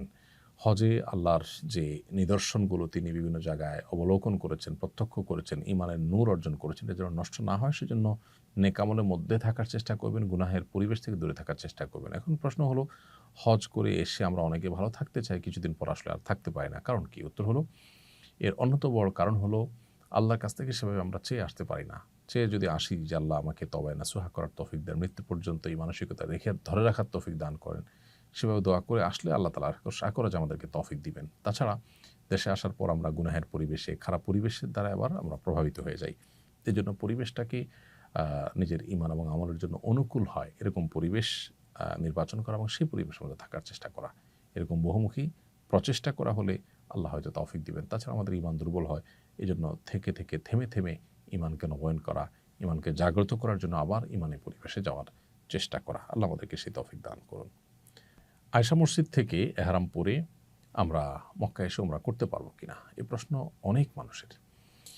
আয়েশা মসজিদ যেটাকে আমরা আজকাল বলি, এটা মূলত মসজিদে তানঈম। মসজিদে তানঈম বা আয়েশা মসজিদ, এখান থেকে এহরাম পরে এসে যদি কেউ মক্কায় তওয়াফ সাই করেন উমরা নিয়তে, তাহলে তার উমরা হয়ে যাবে। এটাই হলো সংখ্যাগরিষ্ঠ ইমামদের মত। বেশিরভাগ ইমামরা এই মত পোষণ করেছেন। এক্ষেত্রে ইমাম ইবনে তাইমিয়া রাহিমাহুল্লাহ এবং বর্তমানে সৌদি আরবের স্কলারগণ, উলামা ইকরাম, তারা অবশ্য ভিন্ন মত পোষণ করেন। তারা বলেন যে আয়েশা মসজিদ থেকে এহরাম পরে উমরা সম্পাদন করা এটা আম্মাজান আয়েশা রাদিয়াল্লাহু তাআলা আনহার জন্যই খাস। এজন্য তার নামে এটাকে আয়েশা মসজিদ হিসেবে প্রচলিত হয়েছে, মানুষ সেটা জানে। তো এটা তার জন্য খাস। তার সঙ্গে থাকা সাহাবী বা পরবর্তী সাহাবীরা কেউ সেখান থেকে এহরাম পরেছেন এরকম সাব্যস্ত হয়নি। সেজন্য এই জায়গা থেকে এহরাম পরা যাবে না। এহরাম পড়তে হবে মিকাত থেকে। নির্দিষ্ট মিকাতের মধ্যে আয়েশা মসজিদের কথাটি উল্লেখ নেই বিধায় এখান থেকে সাধারণ অবস্থাতে এহরাম পরে উমরা করলে উমরা হবে না।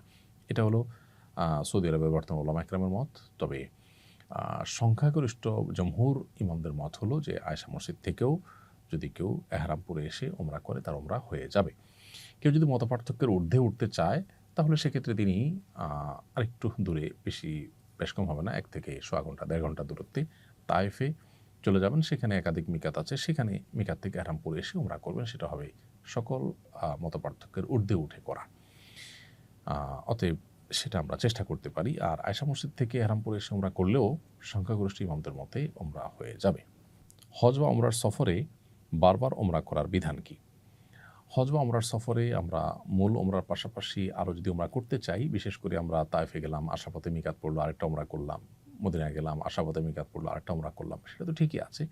এর বাইরে মক্কার হোটেল থেকেই আমরা মিকাতে গিয়ে বা আয়েশা মসজিদে গিয়ে আরও উমরা করা যে একটা প্রচলন আমাদের সমাজে আছে, এটিকে নাজায়েজ বলা কঠিন। কেউ চাইলে করতে পারেন।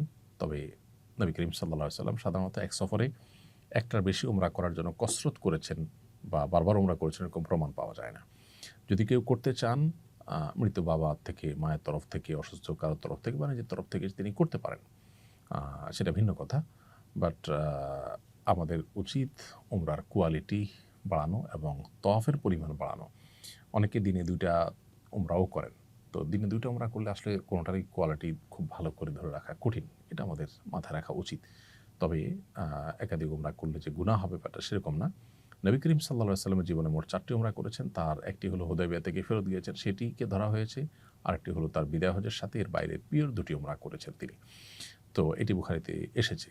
তাহলে হিজরতের পর নবী সাল্লাল্লাহু আলাইহি ওয়াসাল্লামের এই যে উমরার সংখ্যা মোট ৪টি উমরা, এর মধ্যে আবার হুদায়বিয়ার সাথে একটা, হজের সাথে একটা, পিওর ২টা উমরা। একটা সফরে মদিনা থেকে কষ্ট করে এসেছেন, সেজন্য বারবার উমরা করেছেন তিনি, এরকমটি সাব্যস্ত হয় না। তারপরেও কেউ করতে চাইলে সেটিকে নাজায়েজ বলা কঠিন।